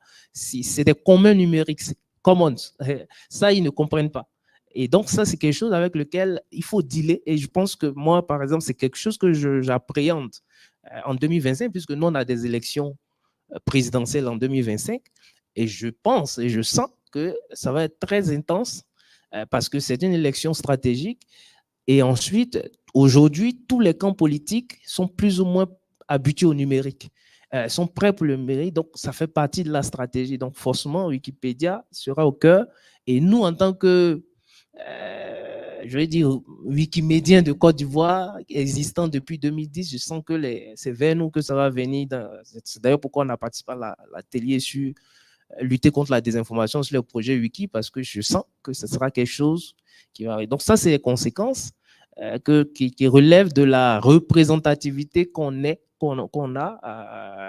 de Wiki, c'est-à-dire peut-être if you are an affiliate, you are a legitimate representative of Wikipedia for people. You are the redactor in chief of Wikipedia. Wikipedia is your things, and you must change when you want the content. Wikipedia is a common, not for one people, but for all. Voilà. J'espère me faire comprendre. So we're running out of time, and we've only really actually gone, we've got like 8 different questions, but we've only really got to the end of one. So I think I'm just going to, I know that there's a whole load of stuff that's really important to uncover. There's things like board relationships, the tensions that sometimes come. I know in Wiki in Africa, we had to have South African members on the board, but we didn't want to overlap with Wikimedia South Africa. So it became like a really tricky thing of like, how do you have South Africans on the board who then aren't members, you know? So it becomes, so there wasn't a conflict of interest. And there are other elements. There's like policies, there's how things work. But I think one of the things that most people are interested in is kind of this idea of the leadership, like the founding leadership versus how do you create sustainable organizations that go beyond leadership, the initial leadership. And I think I just want quickly, if we can perhaps address that. And also because members of our communities are either go on because life changes, or they go and work for the foundation, and then sometimes they come back to the community. So how do those, like, how does an organization whose key pin is then taken out manage that transition, and how does that person manage the transition? So I wonder if we can, you know, how do we, our organization should be bigger than the people who are part of it. So how do we sustain that, please? I can take that quick curveball. I see Abel there is flashing 10 minutes to me, 10 minutes. So quickly. For me, right? Thank you. 30 seconds.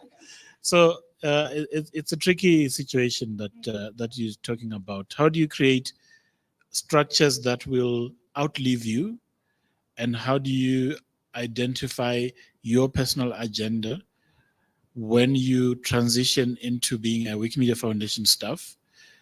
How do you own up to all of those things? I think the word that comes to mind is integrity. When you are creating structures, create them with the integrity. Understand that we've got a deeply problematic world, which is highly patriarchal in nature, which is highly not inclusive in nature. And when you're building structures in an altruistic movement like ours, you need to fight those things, right? So it's not good enough that you should be happy with being the man in the organization, not giving spaces to women, to younger people, because you want to hold on to this thing. People do that, and it is hurting the movement. It is hurting the organizations, and it's hurting this beautiful dream that we are doing. So plan structures so that they can survive you as an individual. So that when you have to do transition, if you're, I wanted to use the word unlucky to transition to other things, that the structures that you've built remain and do the things you'd hoped that they would do.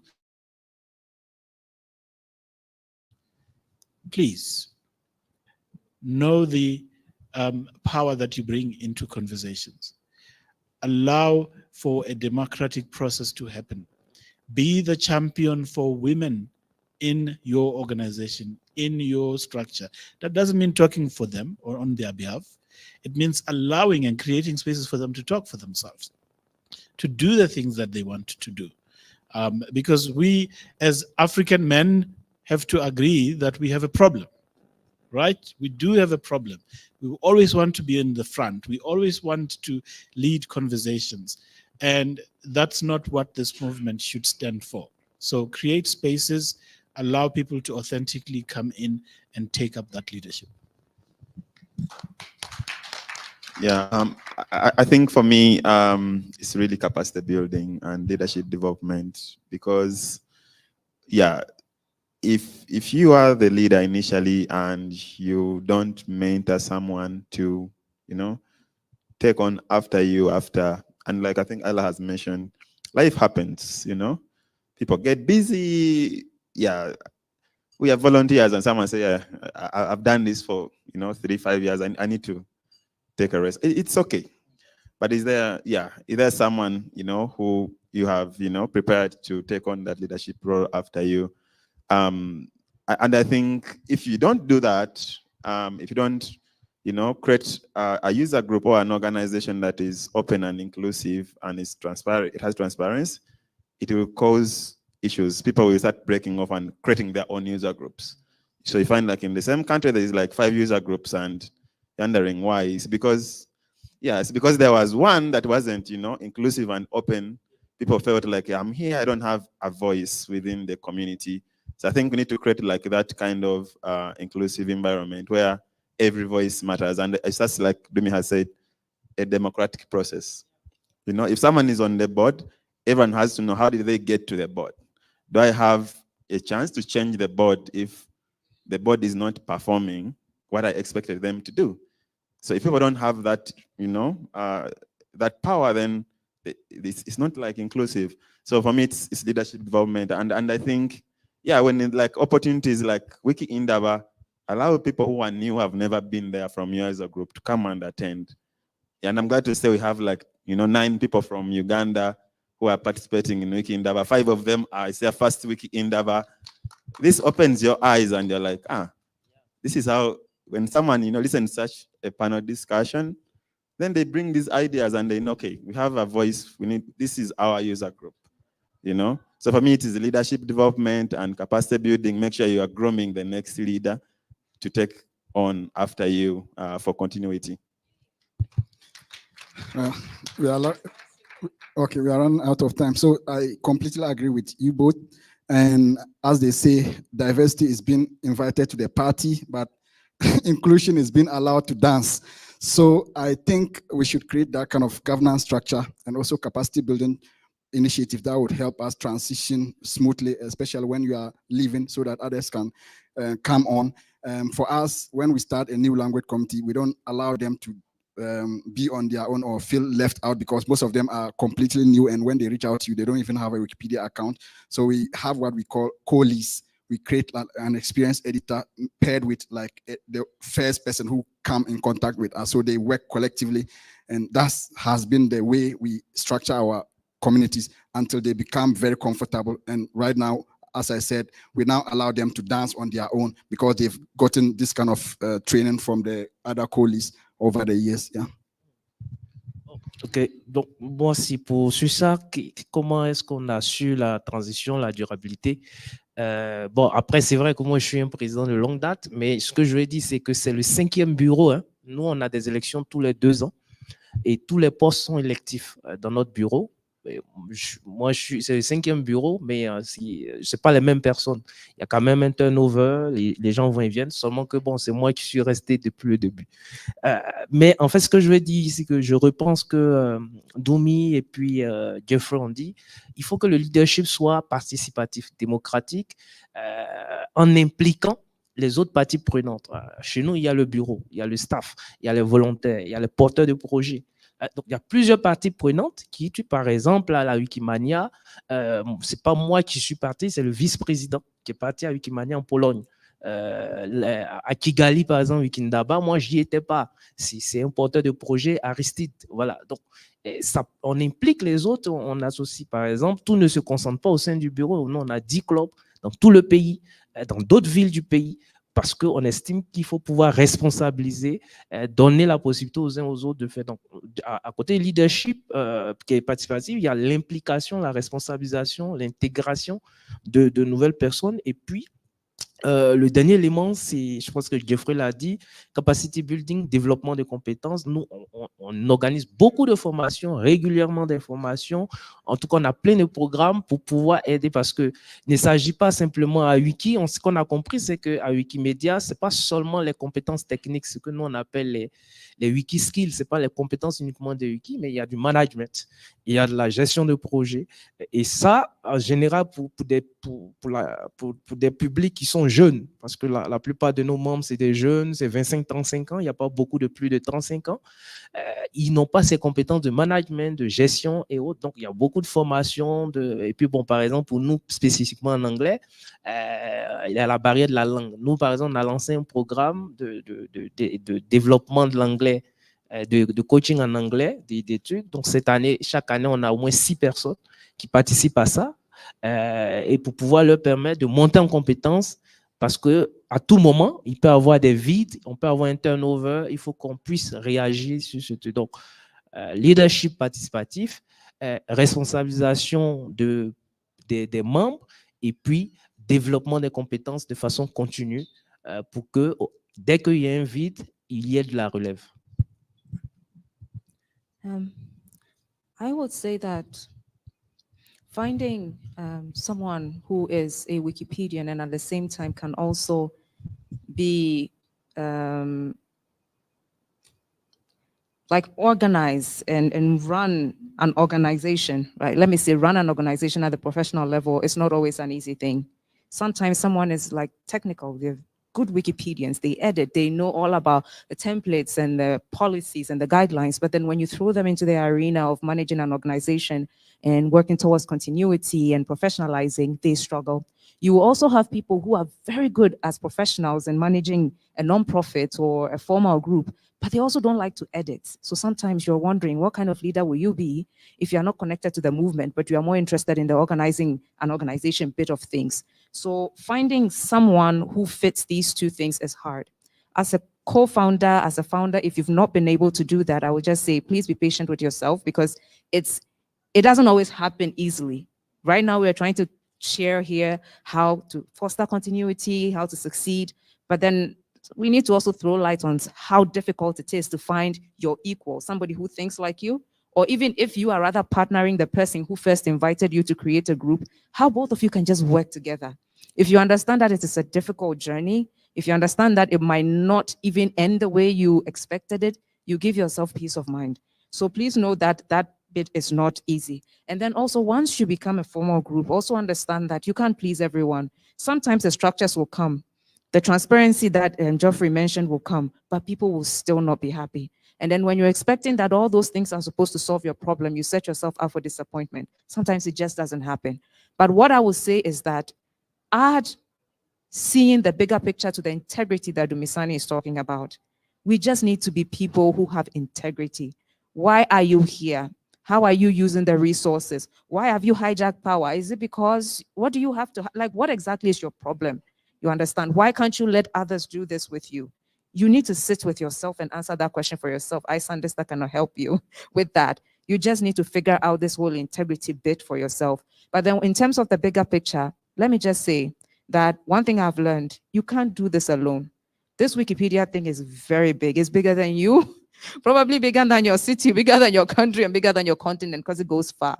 So think about the bigger picture and just know that you're doing something great, something really important to humanity, and it can just not be about you. And once you figure that one out, I think you spare yourself on to finding the solutions to some of the common problems that we have around continuity, transparency, community building, and everything, because the good intention has already been set. The purpose is already, aligned with you, and you can figure the rest of it out. Thank you. Thank you, everyone. I want to thank the panelists. I also want to thank you. We're all in this together. We're building it all together. We are, as the six of us, we are very happy to help or mentor on this. If you've scanned the QR code and you've gone through the questions, at the end, we are happy to do like a learning lessons, learning patterns, those old learning patterns. Please tell us which ones you want. Like, what are you struggling with? What do you need help with?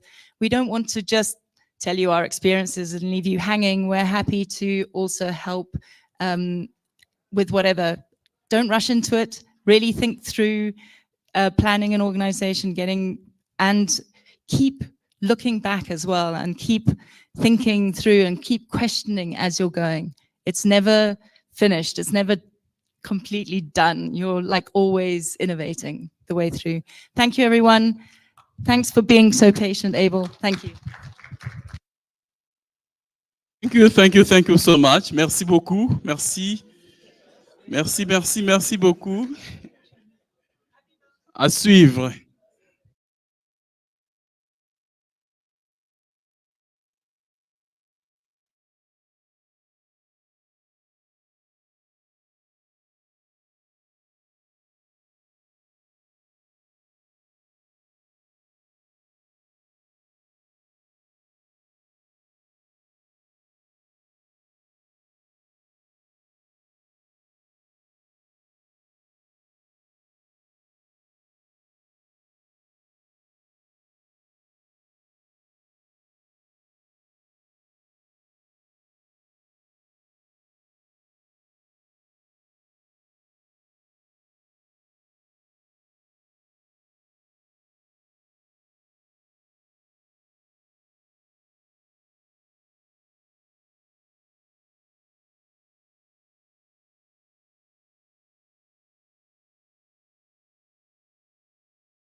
Hi everyone, we want to continue with our last session of today.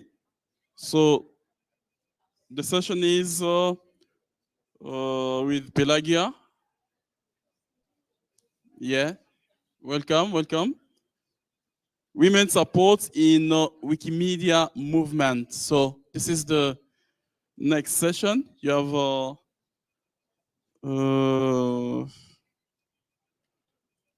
yes, 30 minutes for this session. Who's leading the session? Oh, okay. Ruby is leading this session, so just pay attention while we are about to start. Ruby, over to you, the mic. So, welcome back.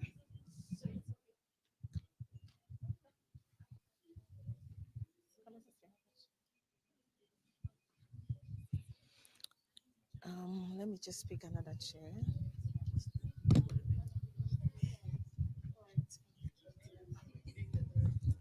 Okay.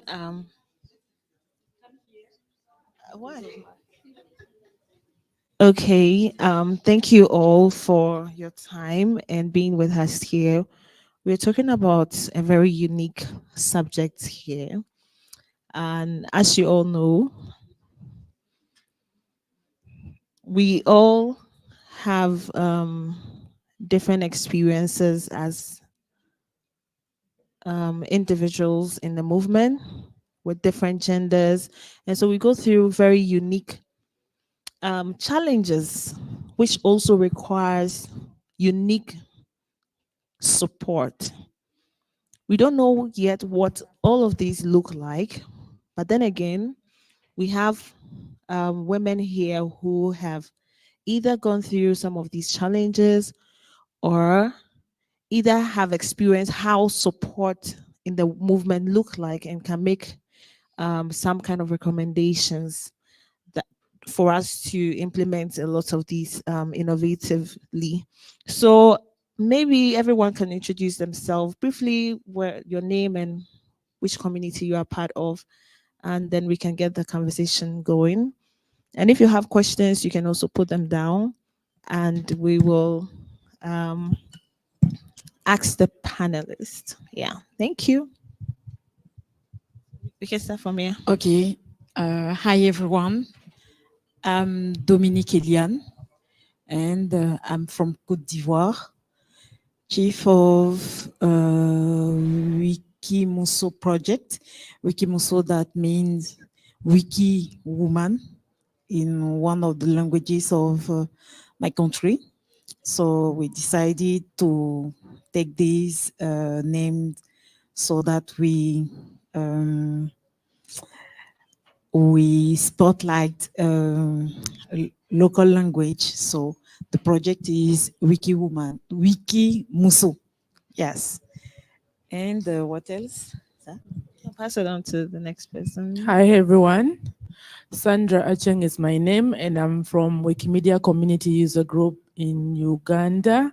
I joined in 2019, and since then, I've led several projects. One of it is Art and Feminism, Wiki Loves Hearth, Wiki for Human Rights, and Wiki for Refugees. Thank you.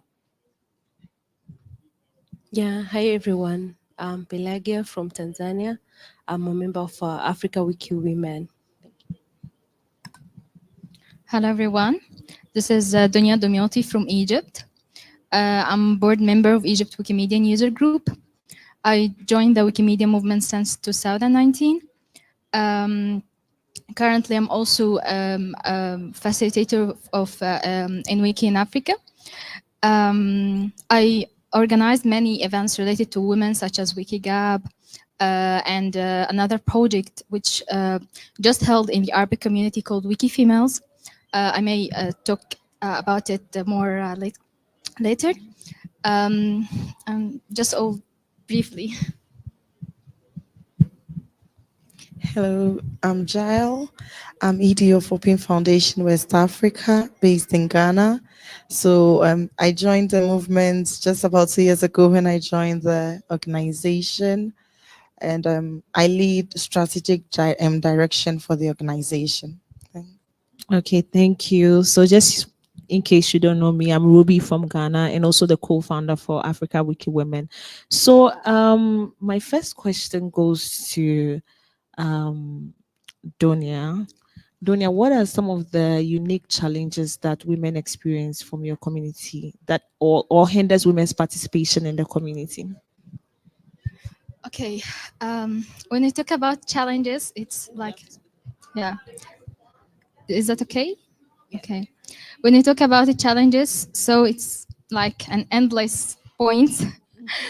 But I feel like we as women have more responsibilities than men, especially when you speak about family conditions. Considering the project that I just named it, which is Wiki Females, we organized it, women organized it, and we accepted only female participants. And we organized 2 editions, and then we were 3 organizers. The 2 others than me, maybe they married and then they stopped, or they they became inactivated in the communities. So this is one of the challenges that we have, because we already have responsibilities as women, as wives and mothers. I think this is really challenging us, because we really need support from our families, from our partner, from even friends, or anyone who we live with, to like have more time to do what things that we love, not just focus on responsibilities, not just focus on our careers, just to explore ourselves and doing what we love and what we found that it's interesting, and we found something inner something in that, you know. This is, yeah. Okay, thank you so much. Wow, this is very interesting. I know Sandra wants to add to it. Sandra, what are some of the ways that like you're seeing this kind of challenge in your community, and how have you been able to solve those kind of challenges, if you have, or what are you proposing? Yeah. Thank you so much, Ruby, for the question.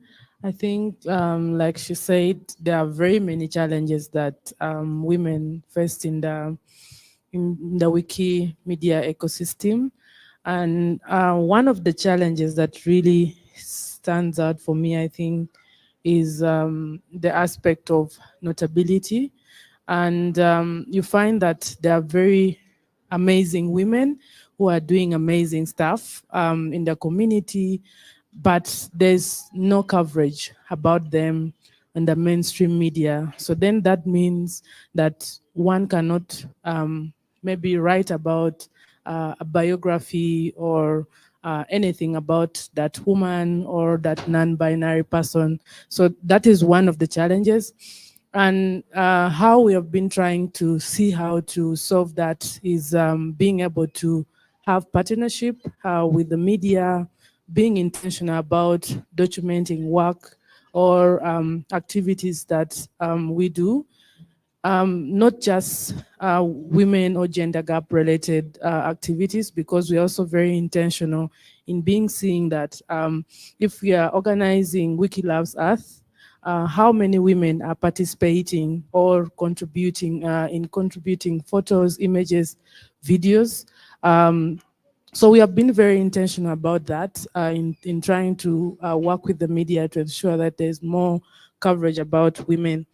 I think also one of the aspects is the challenges is the mental health, being able to know that the people who contribute on these projects are volunteers, and being worse also when you're now a woman, because we women, we have challenges that we face that are more than the men. I think the men in the room can also attest to this.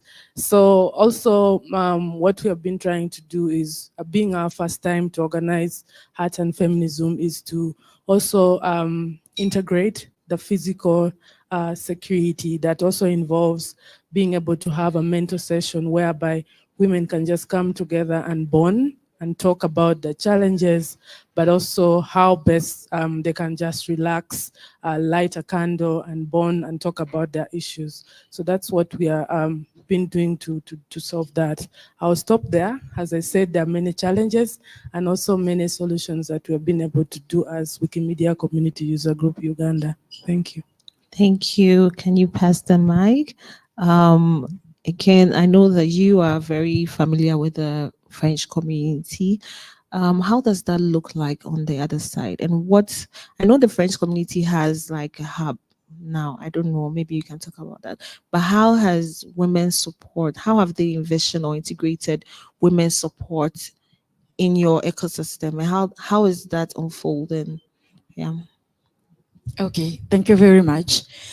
I think as all the other communities, women are facing many challenges Maybe it's the same case in the Francophone communities. 2 or 3 years ago, I was the president of a board of Wiki Franca, that is a hub of Francophone contributors, Francophone communities, and to have an overview on all the communities. I can say that one of the biggest challenge of the women there is the contributions. It depends. I can say for all the countries, all the communities, but in general, the men are more engaged in terms of contributions than the women. I don't know why. Maybe because of what Donia mentions early. Maybe because of that. And the difference with some others communities is that in many of our communities, we don't face discrimination or other things like that, where women are not allowed to contribute or to organize events. No, it's not like that in the Francophone atmosphere. It's free. Women are free to organize events, to work hardly as they want, but sometimes it's not measure on measure as data. I don't know if you measure as data. Yesterday we were talking about the contribution of all the Francophone, all the Africa communities. It's not enough. So if we take statistic, we can notice that women are not engaged, are less engaged than the men. This is, for me, this is the biggest challenge the women we have faced in this region. Maybe the second is maybe it's about culture in some of the region. In some countries, women are not allowed to speak when, or to be lead when you are in a community of where we are many men.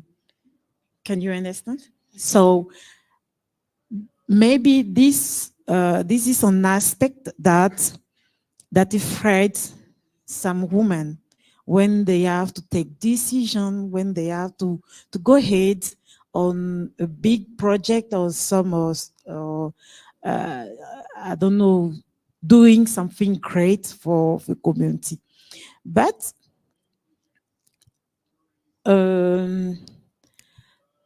with the time, we notice that they are trying to be more engaged. They are trying to work more hardly because maybe sharing the experiences of the various communities, experiences like what we are doing here. So when you participate in an event like Wikindaba and you come back in your country, you see that you have many things to do. You can develop many other projects with.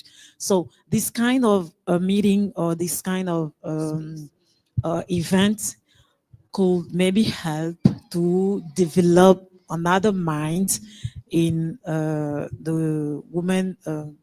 Yeah.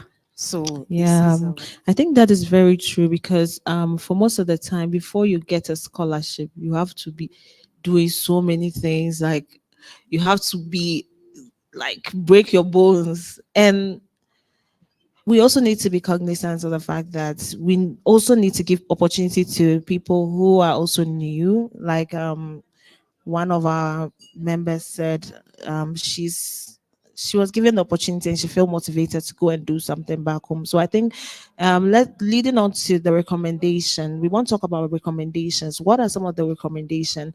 Next year, we're going to see a new phase in the women agenda or gender movement. Okay, there's going to be a whole lot of things that are going to come up, especially with the Wiki Women Collective Task Force and all of that. Strategically, what are some of the recommendations that we think we could, this question I'm giving to Jael, what are some of the recommendations that we can make to highlight the importance of the support, and what kind of support do we envision that we could have, either from the task force, either from affiliates, either for individuals? You can touch on whichever one that you're comfortable to do. Yeah. Thank you, Ruby. I think that, can you hear me? So listening to everyone speak, I was just thinking to myself that we should be intentional about at least two things. That would be strategy development and then building an inclusive environment. You know, I think that as organizations, most of the time we look at how do I even put it? We are always looking forward, like we always want to do better than we did last year. And sometimes we measure our impact quantitatively. But if we do that, if we continue doing that, looking at the gaps here, there's no way it would help women, because looking at all the data provided, men contribute more. So if at the end of the day, we still measure impact quantitatively, then of course we'll be leaving the women behind. But we should be intentional about our strategies, that if we want to bring women along, then we should adopt different approaches for each group. You know, we should adopt a different approach for the women.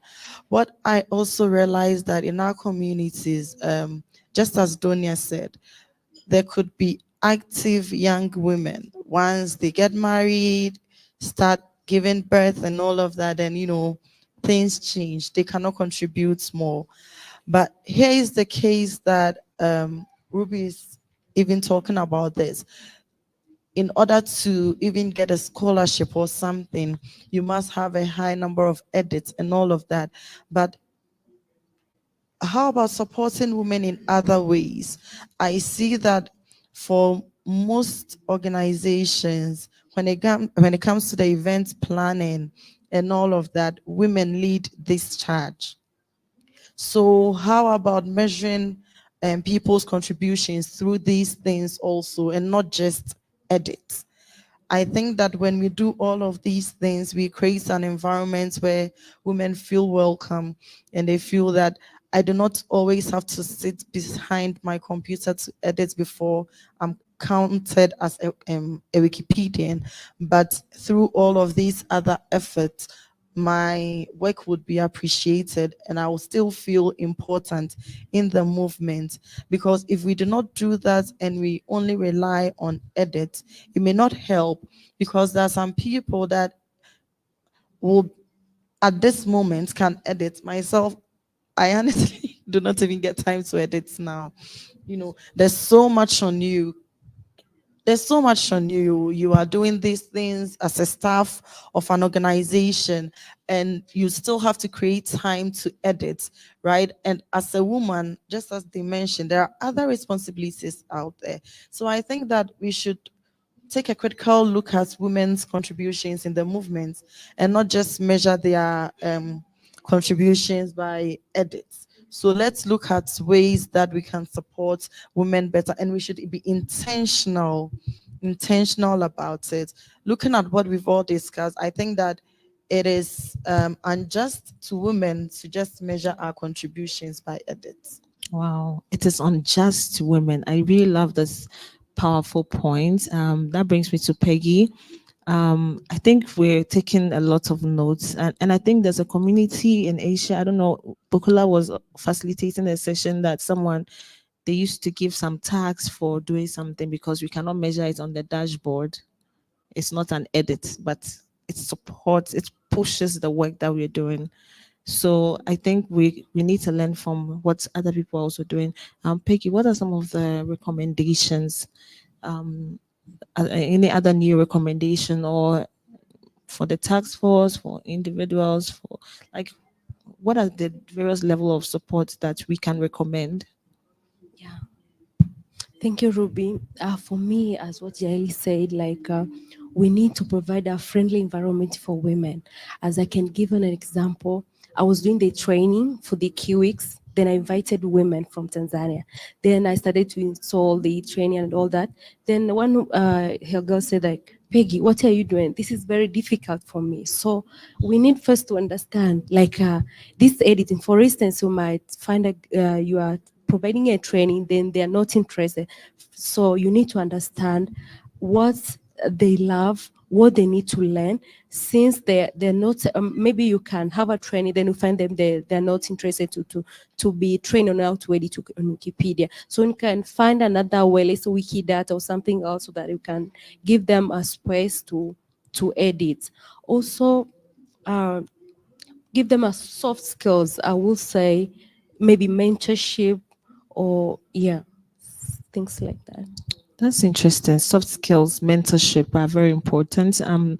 I see Sandra taking a lot of notes. I don't know what she's taking, but we want to hear what has been noted on the paper, and then we'll come back to you. Ruby, And the then only way Dunia. to keep information is to write. That's what my teacher taught me, so I love to write. Anyway, so maybe just to give recommendation, I think Joel and Pelagia gave very important recommendation. I think one of it would be that already also was said, is to be intentional in terms of the fight for gender equality. We cannot do it alone, and this requires mentorship. So we are here, we are speaking. What are we doing in our communities? When we start having babies, I remember I was telling Geoffrey right there, he was putting a proposal for 2027 for something. Then I was like, yeah, just put our names there, but things may change because some of us might start having babies. So what are we doing to ensure that we are mentoring people who can take our footsteps? Because I think that is a very good element. I used to be a very active editor. I still edit, but times have become busy. And I would like to also see other people take on that step to continue to contribute on Wikipedia, which is also key. But I think one thing that also Joel mentioned is being able to, develop gender-related metrics on how we can track contributions in different ways. So contribution, like Joel said, we shouldn't just focus on, let's say, editing. For someone to edit, for an event to happen like this, I think there were various capacities that were identified. For example, in our communities, they're just people who are good at being able to bring people together. That's a very good element. If there's no one in the in the room for you to be able to build a capacity, who else are you going to build a capacity for? So being able to identify the strength, maybe writing or doing videography. Shafiq right there is part of our community and is very good with content creation, just being able to announce winners in the group is very good at it. And those are the skills we need to identify also among the communities to be able to strategize on and have, I think, amazing community as a whole. Thank you. Thank you so much, Sandra, for raising that important topic in Jael. And sometimes they're often overlooked roles, where we can't even measure it. Because for me, for example, I joined the movement through social media. I just saw a post. That was all it took for me to join. Okay, so it tells you that those who are doing social media content creation writing articles and all of that are very important. Before I come back to you, will be our last speaker. I want Dunya to also tell us like some of the strategic recommendations that we should look at. Okay, especially now that we are looking at like we are having a task force. How do you think a body like a task force can support women's participation and contribution in the movement? Actually, the point that in my mind is related to us as a woman, coming from us, not from any other one, because I think we have to start to like found support from each other and stopping comparing ourselves with men. We just need to compare ourselves with each other because we have the same responsibilities and we have like more or less the same life. Okay, so as Dominic said, spaces like that to share experience and others other spaces that like say inspiring over or any space that give women to share her experience from a personal view. You know, when I hear about say Jill, when I heard about her story as a mother and she still work and she's still appearing in such events, so this inspired me to work. When me I'm currently I'm intern, so I just finished my medical studies. So when I tell a story to someone who's has the same experience for me, who maybe she may tell to himself to herself that I'm studying medicine, so I'm very busy, so I don't have time for editing, or I don't have time to share in voluntary work or and become involving in Wikimedia community. But when I share my story, so she will be more encouraged to join. So Dunya did that, so I will have, so I will I have the power and I have energy to do that. Why not? So that we need to share our stories highly so that we can encourage ourselves, you know. I know we are run of time, so So thank you so now. much, Antonia. And I love the point you made. We need to compare ourselves among ourselves and share our story so that we can get encouraged from each other.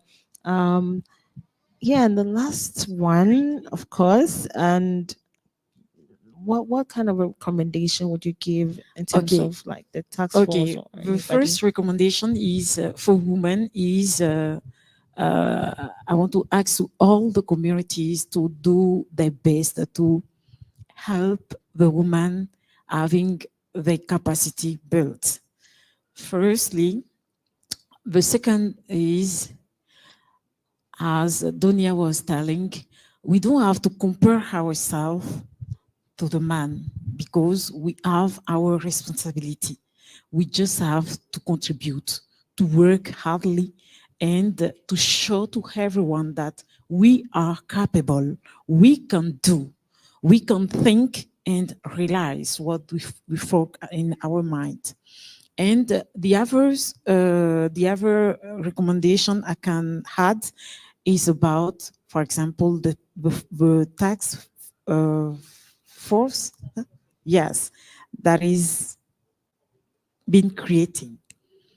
I think we have to take in account the difference of languages, because all I notice is true. The first language of our movement is English. Yes, that is true. But you agree with me that all the women in the movement are not English women. They do many things great in their communities, but they are not able to participate, for example, in the task force, to participate in an event with the woman, because all is in English. They can't speak English. And I think the movement doesn't do effort to help those who don't speak English.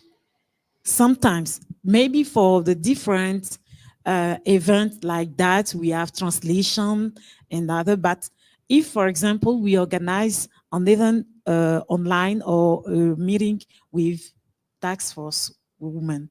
I'm in this group and I don't speak English. It will be difficult. This is why they sometimes don't participate in many activities. So we have to help them to have the capacity built. Thank you very much. Thank you so much. Wow. That brings us to the end of the session. I hope we've taken a lot of notes and we are going back home with some of these recommendations. Yeah. All the best. Bye. Thank you so much, Ruby. Thank you so much. And this is the end of our today session. So we are about to go to plenary session right now. So maybe the last speak. Okay. So quickly. Smile. Okay. Good. Okay. Thank you so much.